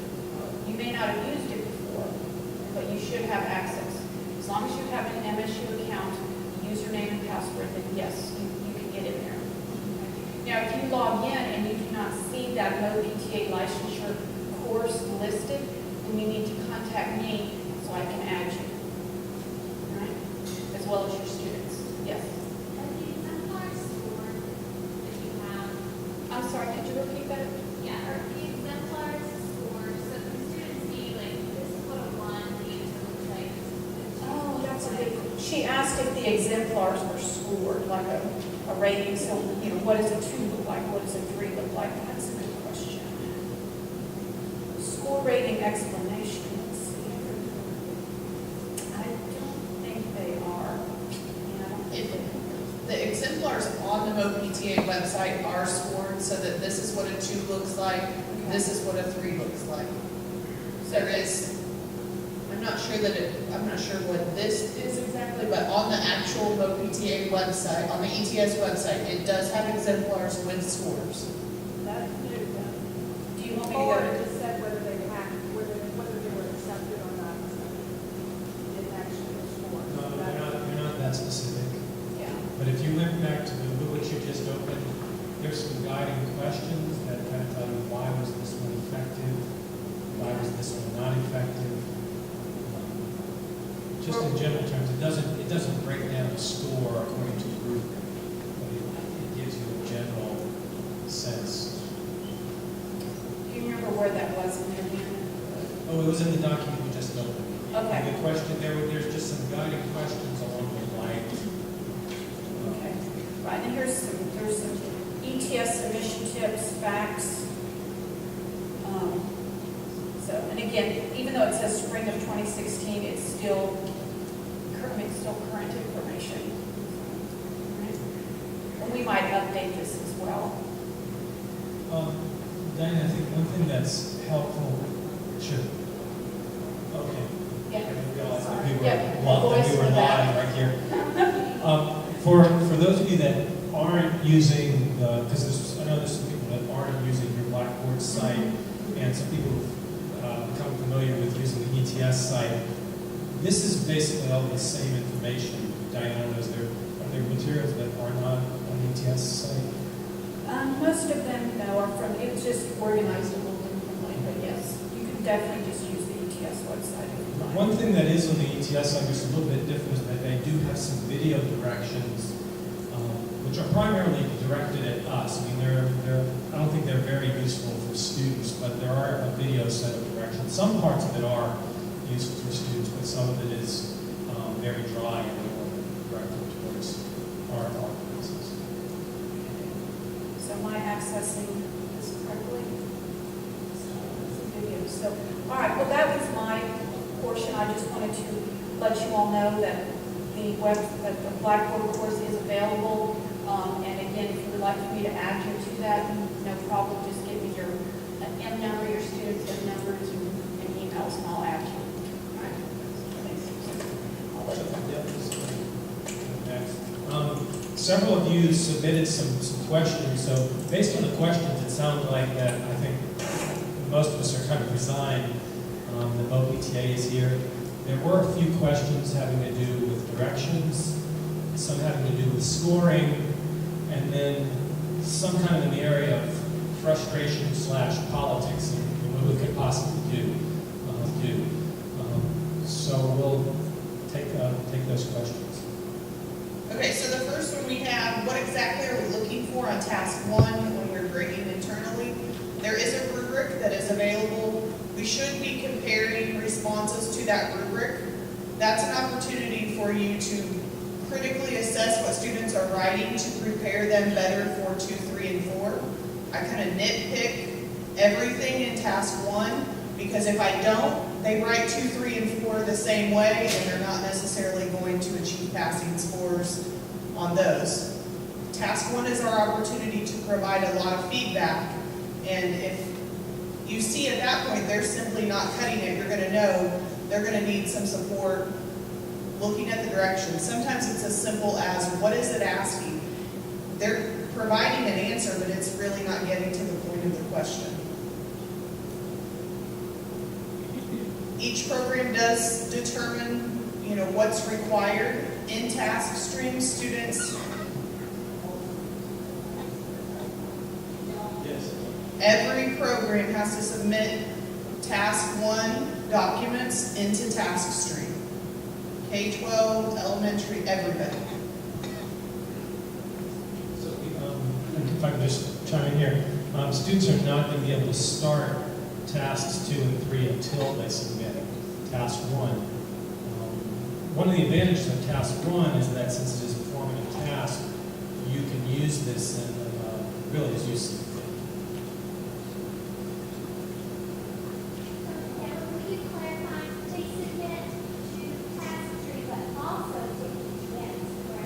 So they're submitting a final task 1 to task stream and ETS. And there is no score for task 1. But if you do not submit task 1, basically you're out a semester. You can't submit 2, 3, and 4. So if you have students that wait until the last minute and they don't get task 1 submitted, and they don't get some sort of exception from someone way higher than me, they're going to have to do it then the next semester. So not waiting until the day registration closes. Financial aid is an issue for a lot of students. I have students that say, I need my money back before I can purchase. Luckily, the dates have been pushed out a little bit, so that is a possibility for most students. But they need to understand now that it's going to cost you $275 in the next 2 or 3 weeks. And if you don't have it, you're going to have to find a way to come up with it, because you're not going to finish this semester. You're not going to be certified at the end of the semester if you do not complete this. All right, the next question. Students are asked to upload their baseline and selected assessment. Can they use the same assessment for both? Absolutely. A lot of times this provides more efficiency in looking at that assessment. Just cuts down on the workload if they're submitting the same thing as much as you can. So I know for elementary, possibly early childhood, some that distinguish you have to use certain areas, encouraging students to do as much overlap as possible. When their tasks are scored, they're not looking, if I'm evaluating task 2 and then task 3, I'm not seeing task 2. I'm only seeing what you submit right here. So it doesn't matter that you're using things twice. If you're able to use it for 2 tasks, great. It's cutting down on the amount of work that you're having to do. But something that I just, it's not a copy and paste. It is not a copy and paste. And that's what you gotta encourage your kids to do. The exemplars, I hesitate to even tell them they exist. Yeah. Because you don't want to be one of the people that's flagged for No. copying and pasting. I do not let them work together. Like, I don't care what you do, you can get together and work, but nobody sees anybody else. Because we have had students that their responses were flagged because they were similar to other students. And sometimes there's some justification as to why that is, but sometimes that's just opening up a can of worms that they don't need to deal with.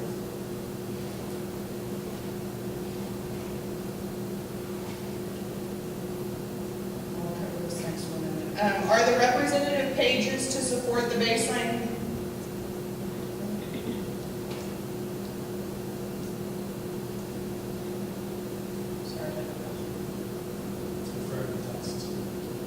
Are there representative pages to support the baseline student assessment? I think that the nature of the question had to deal with, do they need to have documentation for the baseline assessment as well as the primary assessment? And really the key thing is that whatever documents students are using as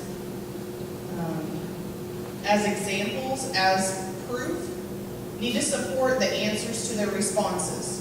So when they're looking back, primarily scores are coming from how they answer the questions. You can upload whatever you want, just about. It's all about how you respond to the prompts. And if you don't answer what they're asking for in the prompt, you're not going to get the score that you hope for.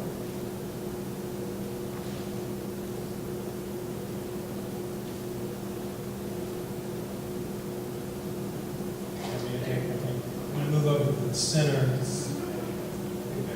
There's a camera directed over here. So I'll take the next 2 questions, and then the one after that is for you, Diane. So we have a question. Can an assignment used to differentiate be supplied by the curriculum workbook page, or should it be teacher-generated? This is an area where the directions provided by MOPTA, it doesn't really specify that. Both are possible. So it could be something directly from the curriculum, or it could be something that is student-generated. The next question is an instructional sample student? I think that the question is an instructional sample student work, or is it a lesson plan? In task 3, when they refer to an instructional artifact, they're referring to something that the teachers used in the course of instruction. Often this might be a picture of a whiteboard, or it could be an artifact of slides or something of that nature. And so you have a question? So the next one has to do with Task 2, specifically. Task 2 is ELA, can they use it cross-curricular, or should it only solid?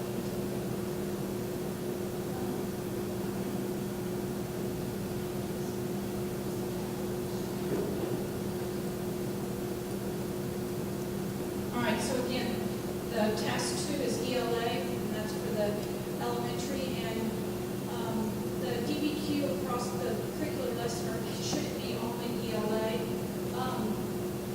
Typically, we have our students, as long as it's literacy focused, that is fine. Just making sure that that is the main, they can add in other content areas, but the main focus, and we did have one student not pass this because it was not literacy heavy, it wasn't completely focused on that. You can integrate other content areas, but it definitely needs to be from reading, language arts, content. Ready for the last question?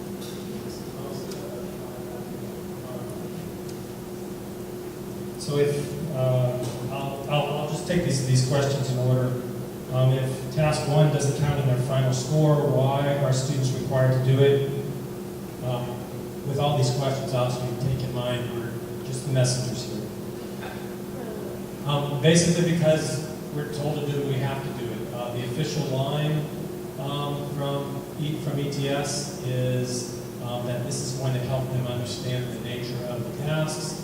And also now we're using task 1 as part of the assessment system for CAPE. So there's another motivation there for us. Moving on to the next question. As a supervisor, what can I do to prepare myself to help students with remote PTA? Really the two sources that we've talked about, looking at the remote PTA website or the Blackboard site, where there's the same materials, but the more familiar you are with that, the easier you're going to be able to help your students. The other thing that I think that you want to do is be sure that you're in contact with your program.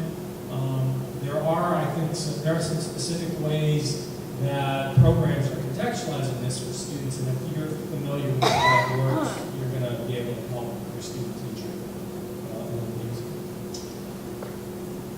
There's a few questions having to do with scoring.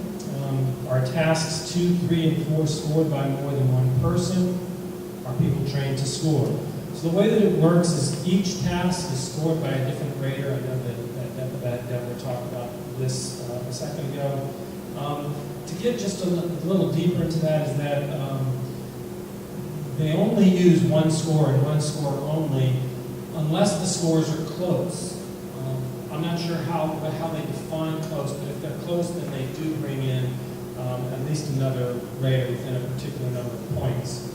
The scorers are required to complete ETS training to be eligible scorers, and they are required to be recently employed in K-12 or teacher preparation.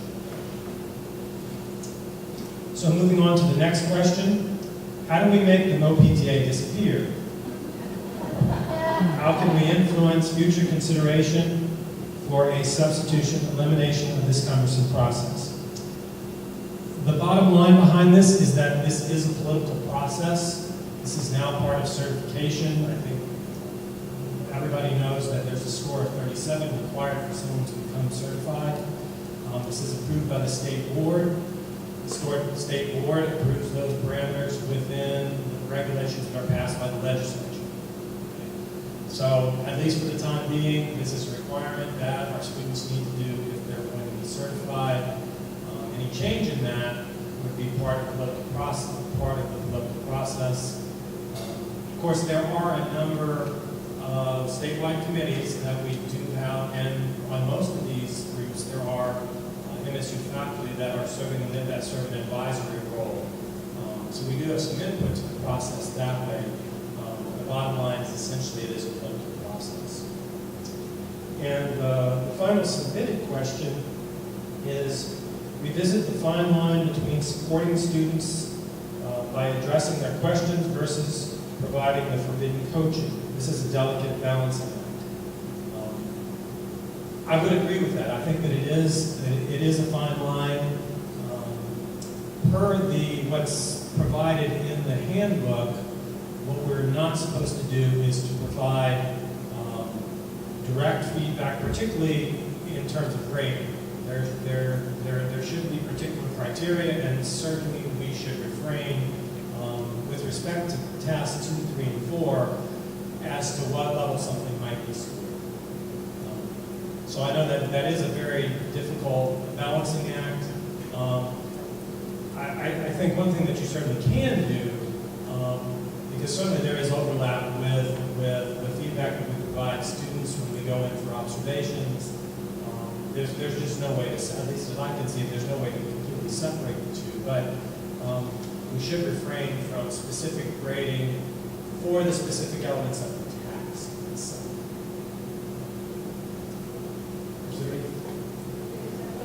So we would want to open this up to the floor. You mentioned the cutoff score of 37. Is that the same as last year? Did everybody get it? The question was, is the minimum score the same as last year? And yes, the state board did reapprove the same score for this coming year. And it looks like that they're going to be revisiting those scores in years to come as well. And that's cumulative. There is a minimum score for each task. Right, right. If you're not aware of how the score is accumulated, they add task 1, and excuse me, I did not do that. They add up task 2, task 3, and then double task 4. Any questions?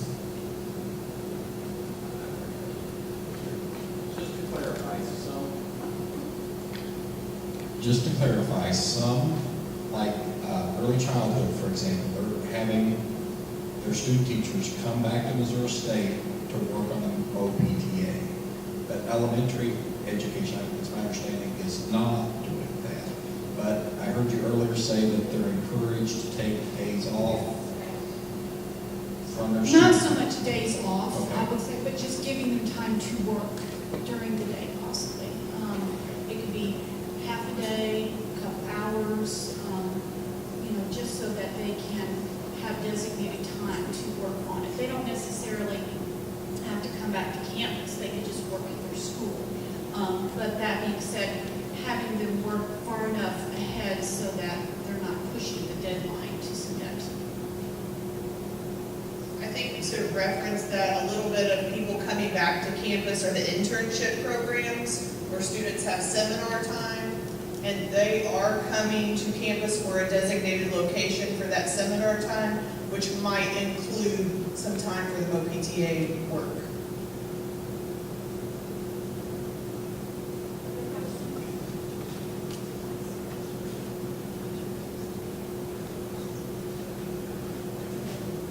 So I'd just like to say something. I know that all of us have taken on an enormous additional work the last couple of years as this has become part of the requirements. And I know overall across our programs, our students have really, with a few exceptions, succeeded with very low. So I think that everybody here certainly deserves appreciation for the amount of work that you've done in supporting our students. So please know that we appreciate it. Thank you, guys. You did a great job because there's no questions. I just want to also emphasize that everything that this was about, remember, it's program specific. So depending on what students you are supervising, if all of your students are one program, or if you have students from several different programs, that's more difficult for you. Some programs, as they said, task 1 is the students have to submit it to ETS. They also have to submit it to task screen for MSU. Some programs have the university supervisor evaluate task 1. Some programs have their own faculty evaluate task 1. So that's different for all of you. Depending on what program your student or students are in, you may or may not have anything to do with any of this. This is all mainly just information information for you so you know what your students are going through. They all have to do it. They all have to do every task. They submit 2 places. They submit everything else directly to ETS. You're not responsible for coaching them, for helping them, but just so you know what, with all of these dates, the submission dates, you know what they're doing when you're asking them to do things for you too. That's all this is. It's just information for you so you know anything you want to know about OPTA so that you can know what your students are going through. Does that make sense? Okay, if you have any questions, whatever program your students are in, be sure and ask that program coordinator if it's not clear to you what they expect you to do or what your role is for them, for your students from OPTA. Ask your program coordinator if you're not already the program coordinator. They will tell you exactly what they want you to do or what they would like you to do or what they don't want you to do. So they'll be very clear about that. And regarding the question about the meetings, it is program specific again. We have, I think, 20 different programs, and some have them come back to campus to work on it, some don't. And again, about the clarity about the days off thing, that's not your responsibility to tell them they have days off, but you might let their cooperating teacher know if the students didn't, that their program is having them come back. It's just communication. That's all it is. The students are responsible for that. They're responsible for letting you know what their program requires and letting their cooperating teacher know what their program requires. Okay? I don't want you guys to feel overly burdened with any of this. It's just information for you. Okay, we're going to move on. Next we have Julie German from the Agency for Teaching, Leading, and Learning, which is formerly RPDC. She's going to talk to you some more about the MEES, the Missouri Educator Evaluation System. Some of you are brand new supervisors, and all of our brand new supervisors have signed up for the new supervisor training, which is much longer than this is going to be. But every semester, every year, DESE wants supervisors to do a refresher on the MEES training.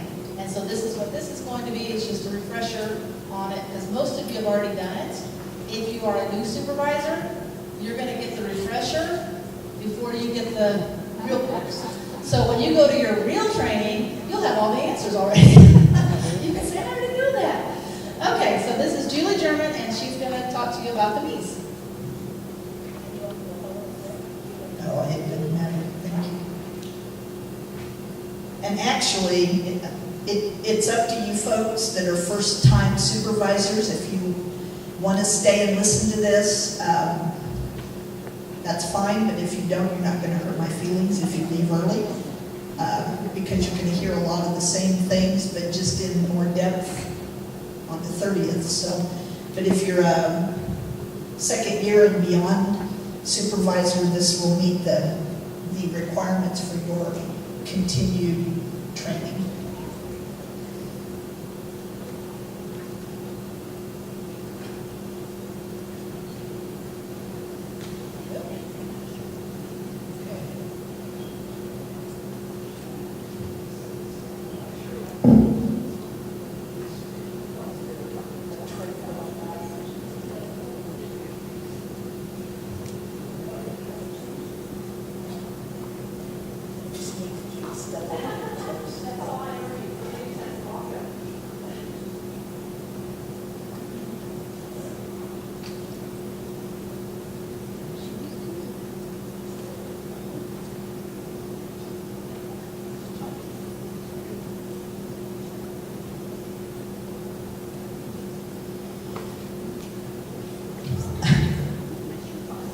Feel like a rock star. I kind of doubt that. So again, thank you to Kim and the university for giving us this opportunity to kind of give you folks the shortcut version. Normally the second year and beyond training is a couple of hours, but we decided that this made sense today, kind of get down to the brass tacks and focus on questions if there are any. So what we're going to be doing for the next few 45 minutes to an hour is talking about just a continued reminder of why we do this evaluation, educator evaluation system. Also, there are a few changes in the protocol, so the material that's being handed out to you right now is the most recent protocol handbook and the most recent forms, which were revised in May. Not a lot of changes, but a couple that, one you're probably not going to like so much, and one that the cooperating schools are probably not going to be smiling a whole lot about either. But I heard the gentleman earlier say we're just the messenger, and so that's kind of where we're at with this as well.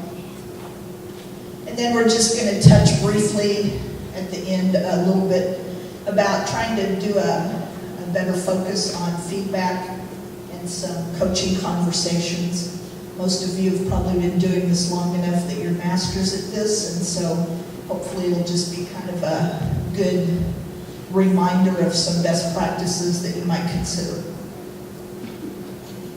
If you remember back a few years ago, this was a new mandate from the Department of Education that they felt like in order to give our students coming out of education programs a fair opportunity across the state, no matter where they were educated and no matter where they landed in the state, that they would be evaluated and given feedback that was consistent and spoke the same language. So over the last several years, we have collectively across the state worked with 41 educator prep programs, and you can see the numbers there. We continue to, first of all, be impressed with how cooperative the colleges and universities have been with this, but the numbers seem to indicate that students that are coming out of programs where they take this process seriously are not only getting a leg up when they leave and go into the workforce, but it's showing in terms of their success in the career.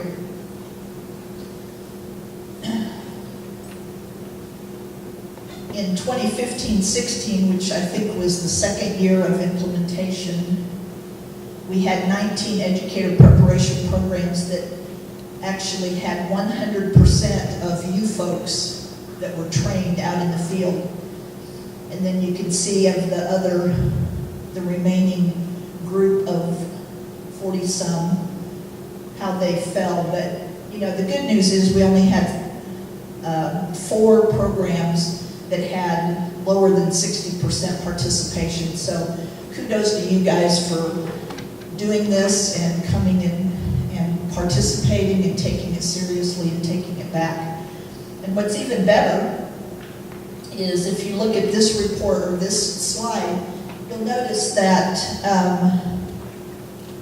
the highest region in the state in terms of program supervisor participation was St. Louis. That's the Ed Plus with 100 participants trained this past year. And then second was this region, Region 7, which is, you guys are the largest group that represents Region 7. So we're really happy that we've had such great support from Missouri State. Another slide I wanted to try to get a hold of and I wasn't able to, but I think it's worth sharing, is that last year was the first year that the universities were required to send in the data that you guys collected and turned in on those 4 major standards. And in our region, Missouri State students scored the highest of anybody in the region, and I think we're maybe like 2nd or 3rd in the state. So again, that's credit to you guys for the great work you're doing to learn this material and execute it with fidelity. Has everybody gotten a packet with folder? Okay. So we're going to talk a little bit about the nuts and bolts, the forms, and the material in the packet. And also my partner in crime up there, Annette Cozort. She's been one of the niece trainers for a year or so, and somehow she found a shepherd hook and drug me into it. And then she said, "Oh, I can't do it this year, so now you're on your own." But she agreed to come along and be my Vanna today. So in your packet is a copy of this PowerPoint. There's a few things there that you might want to, when you find this slide, you might want to highlight or make note of, because this is where the changes are for the 17-18 school year. The first most noteworthy, if you recall, last year or so, you've only been required to really focus in and monitor closely those 4 standards having to do with student engagement and learning practices and things like that.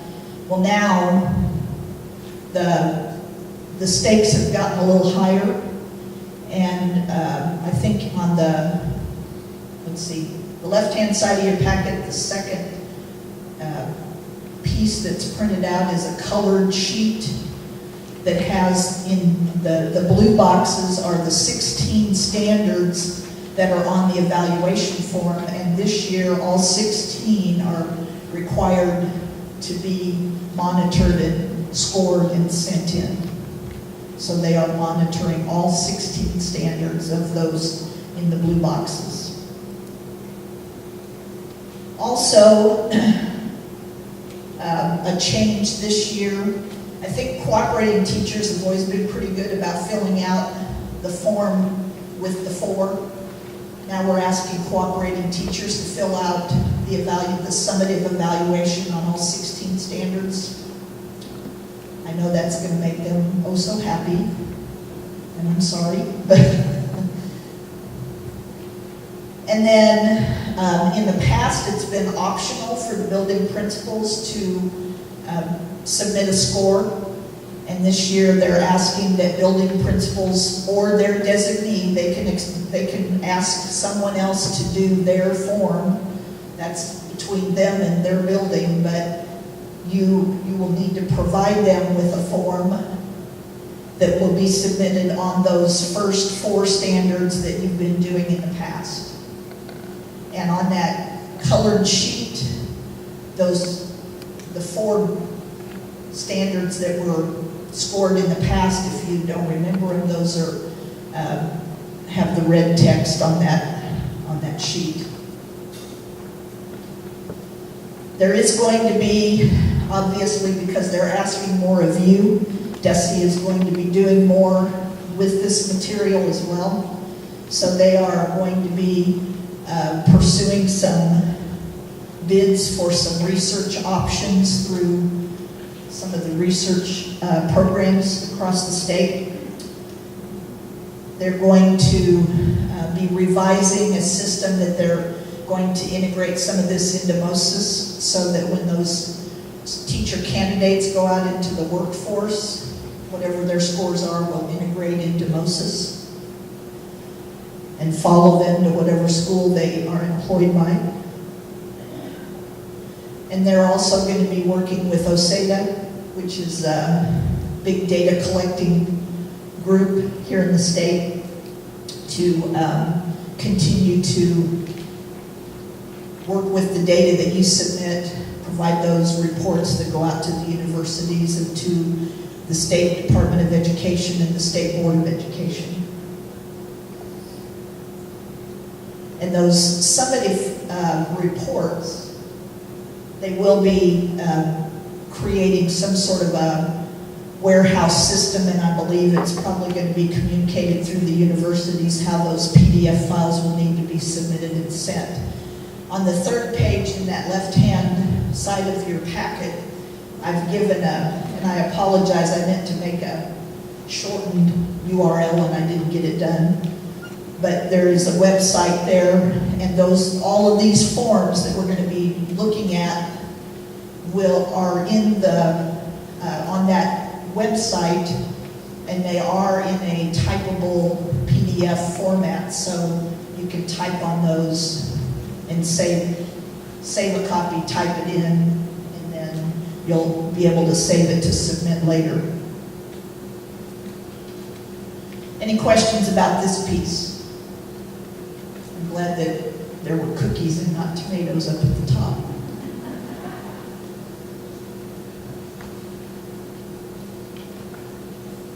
No questions? Okay. So again, this is the same chart that you've been looking at for the last couple of years with all of the different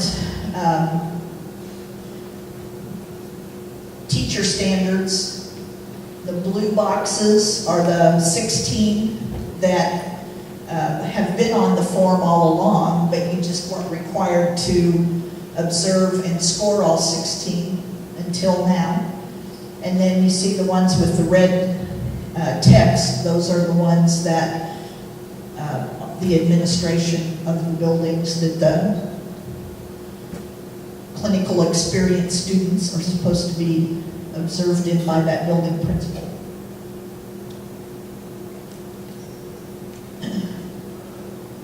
Just so you can kind of see them a little clearer, here are the standards, the indicators. I'm not going to read them all to you. Most of you are probably familiar enough with them that you recognize many of them. On these slides, the 4 are in green text. Oops, too far. And of course, nothing's changed about the idea that the four green ones are the high impact. The kids are coming through school, and school districts are spending a lot of time talking about high impact strategies that have a higher likelihood of changing student academic behaviors and improving student success. And most of these that are in green are some of those, as Hattie would say, high impact strategies.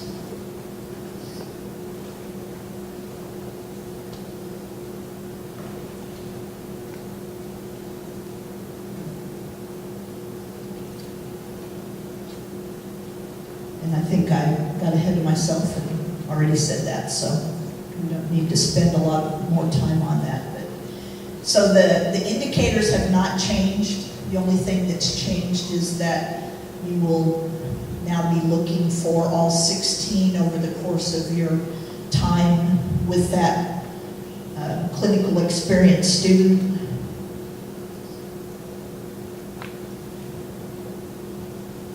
So the last piece on the left-hand side of your packet is that protocol handbook. It has been revised since, the slide's not revised, but the handbook is revised. It was revised in May of this past spring. And it does have smaller copies of, and the same sets of directions and so on that you're probably familiar with already.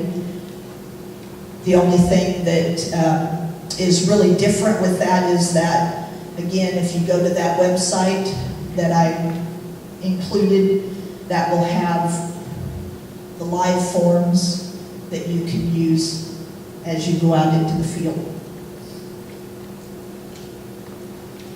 So on the right-hand side of your packet are paper copies of the different protocol forms.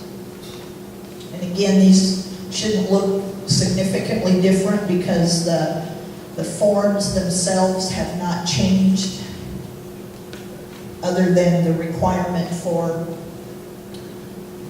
scoring all 16 on that summative form. Now, I'm going to issue a disclaimer and apologize up front. I packed your folder based on this list, which is on the slide that Desi sent me.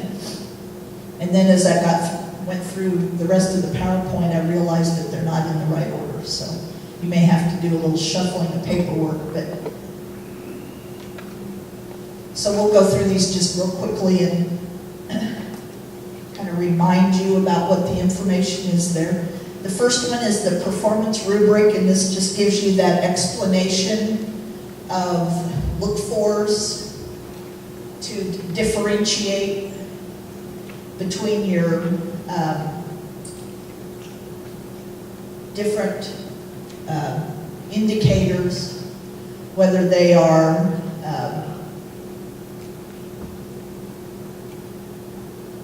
showing evidence as you observe them of what kind of rating that you might be thinking about giving the student, whether they are developing, consistent, inconsistent, or baseline.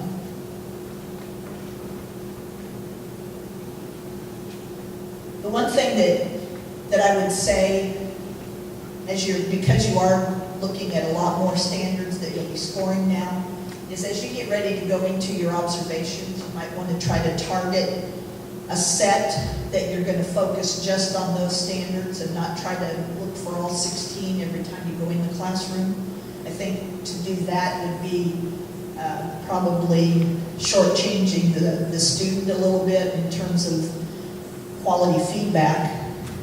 But I think if you can hone in on maybe 3 or 4 indicators and then look at the criteria under those indicators on a given visit, that you'll be able to focus and really hone in on some key areas that you feel like the student might need some feedback on.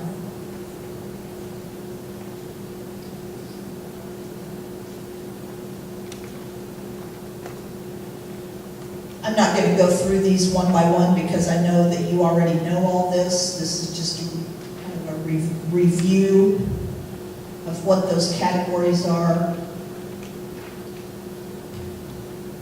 In the long version of the training, we'd be doing a little bit of inter-rater reliability practice just to make sure that what one person deems as a 0 or a 1, other people might agree with. But for our purposes today, it's been a long day. We're not going to go through all of those pieces one by one and talk about that today. But if you want some more information on that, if you want access to some videos to do a little practice ahead of time before you go into the classroom, just email me. My card is in the front of that packet, and I'll be glad to try to hook you up with what you need.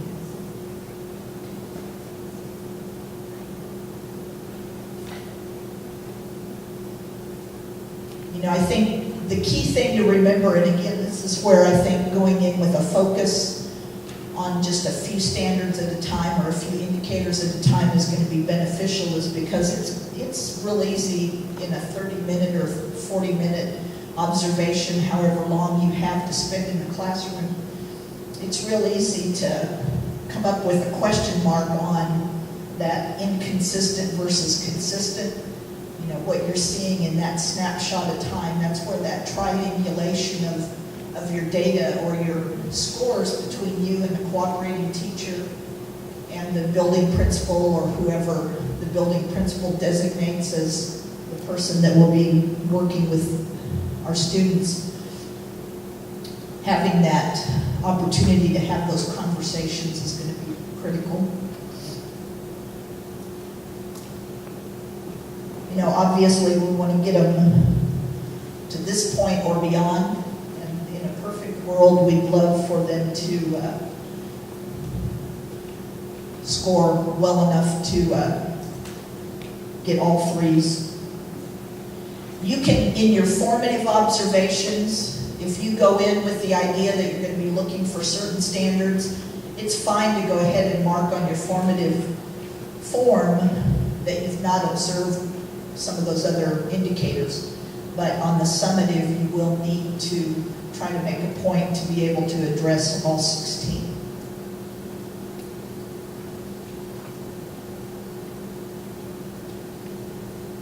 There's the formative form. This would be, something, and again, if you want to use those fillable PDF forms, you can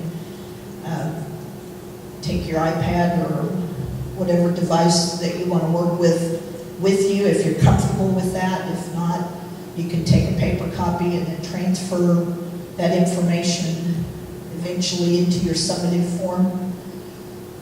This form has not changed significantly, if at all, so it should be familiar to you.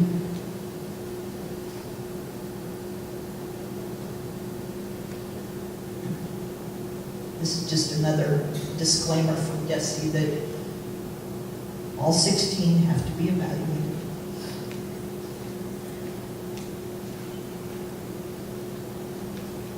Okay, so this is now we're getting out of order. The very last sheet is in your packet is the principal evaluation form.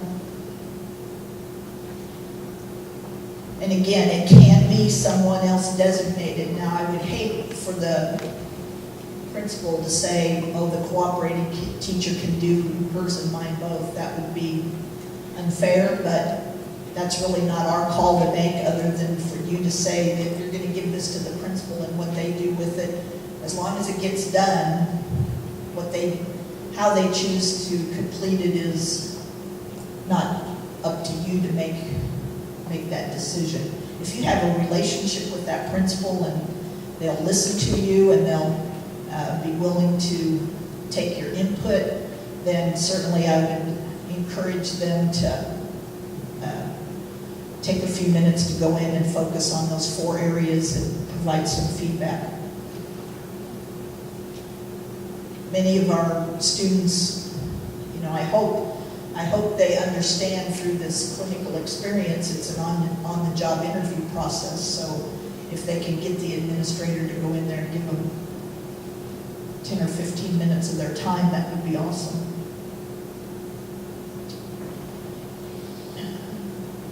And really, again, as I mentioned earlier, we want that triangulation of measures. We want multiple measures, just like we do multiple measures of student progress in the classrooms. And at the college level, we want to be able to have lots of different sets of eyes making these determinations for the clinical experience.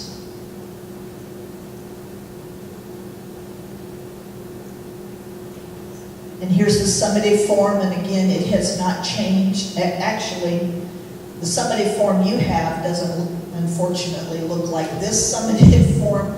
They've not updated their slide presentation with the new forms, but these are the same forms you would have been using last year if you were using the most current set last year. So they should look familiar.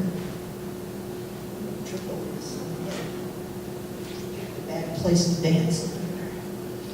Any questions about this form or any of the forms beforehand that we've talked about?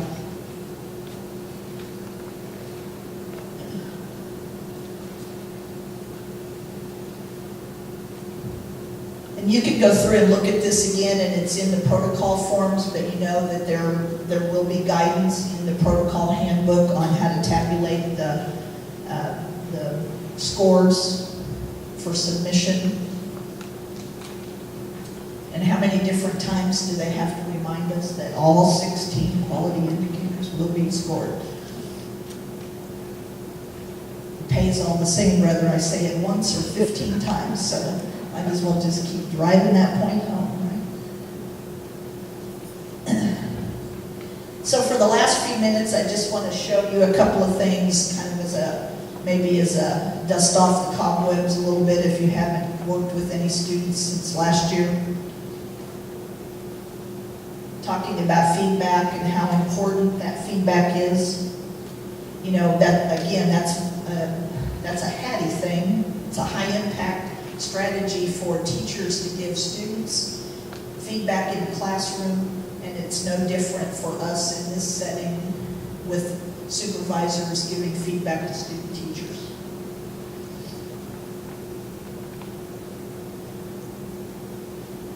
And I've already touched on this, but the idea is that if they're getting meaningful, descriptive feedback from multiple sources, the likelihood that that's going to impact their interest and willingness to change their behaviors and improve their classroom instruction, the more likely it will happen.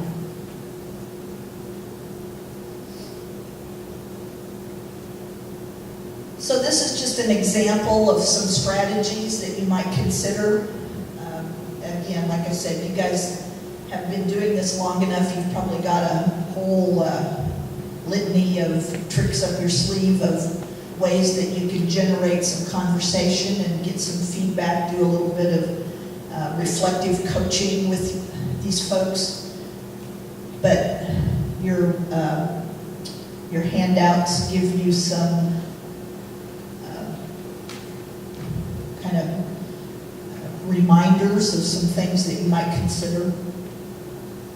So if you go in with the idea that you're going to look at one or two or a particular set of indicators, you'll be watching how the students connect with the teacher in those particular focus areas, and then maybe jot down a few reflective questions that you can ask when you have your exit conference with the student teacher, the clinical experience student. I don't know, is it okay to say student teacher? I keep stumbling over that. Student teacher candidate, okay.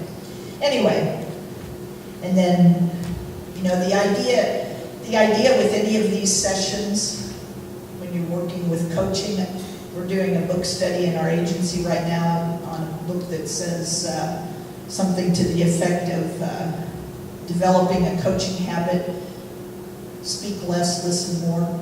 So the idea is to try to generate some quality reflective questions, let the student reflect and have kind of a self-conversation with you as an outside listener, and then as you see the conversation leading towards opportunities that you can do some specific skill coaching, then you can move them in that direction.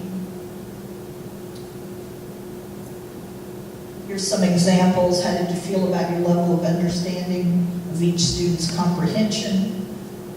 What other informal and timely strategies have you applied in the past that allowed for you to have an understanding of their levels of learning?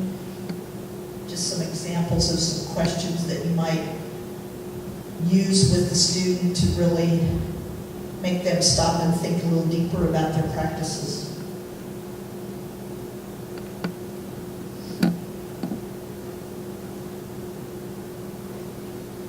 This one specifically speaks to classroom management. I'm sure that the Missouri State student teacher candidates are outstanding at classroom management, but back when I was a principal and we would get student teachers in from other universities, that seemed to be a hiccup for them. So this is probably one area that you'll likely spend more time with, so having some kind of conversation starters might be useful for you.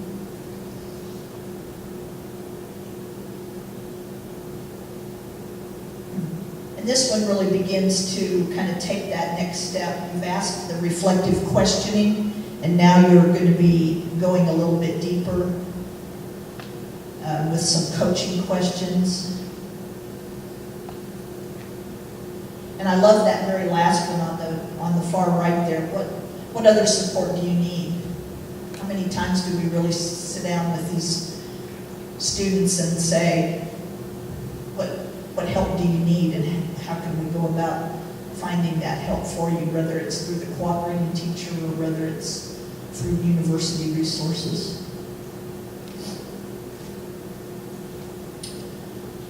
What questions do you have If I don't know the answer, I'll tell Lynette to make something up.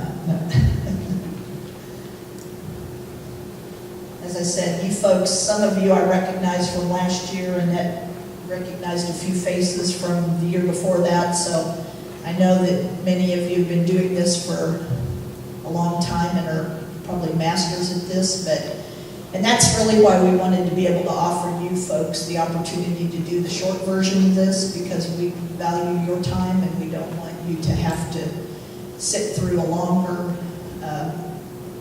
review that's redundant, but at the same time there were a few changes this year that we felt like were important enough that needed to be addressed. So I thank you very much for your patience and your attention, and if you do have questions and want to hang around and ask, we'll be here for a few minutes, and otherwise forge ahead, and good luck getting out of the campus with all the moving going on, but thanks for your time this afternoon, and thanks Kim for letting me come do this.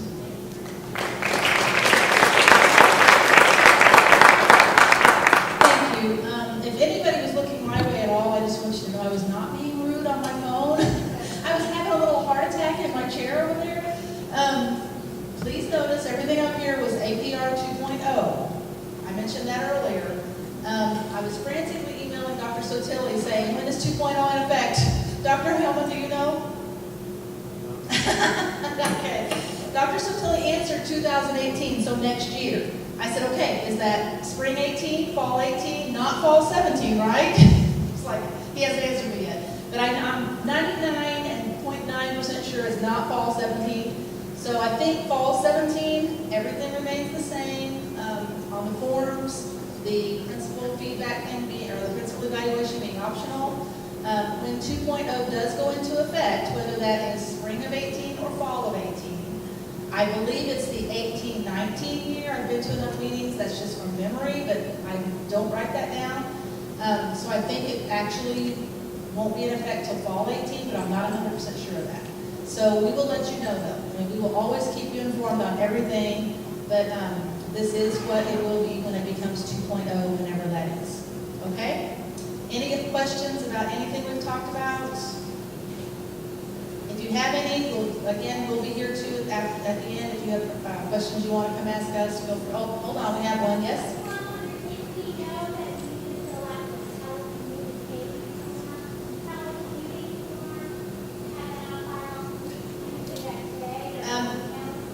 No, and the reason for that is the question was if they know they have to fill out the telecommuting form, should they let us know that today? I don't 100% know the answer to that yet. We just met with Natalie McNish, I think was her last name, like just last week, and just found out about this. So this is a very current change, and I'm in the process of meeting with another person from HR. She's wondering, she's not sure, she's checking on to see if that applies only to full-time MSU employees or if it applies to our supervisors at all. The telecommuting form, that's all I'm talking about.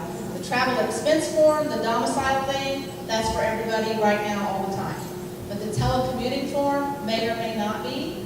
If it does apply to our supervisors, I will be sending you everybody an email saying, let me know if your domicile is your home because we need you to fill out this form.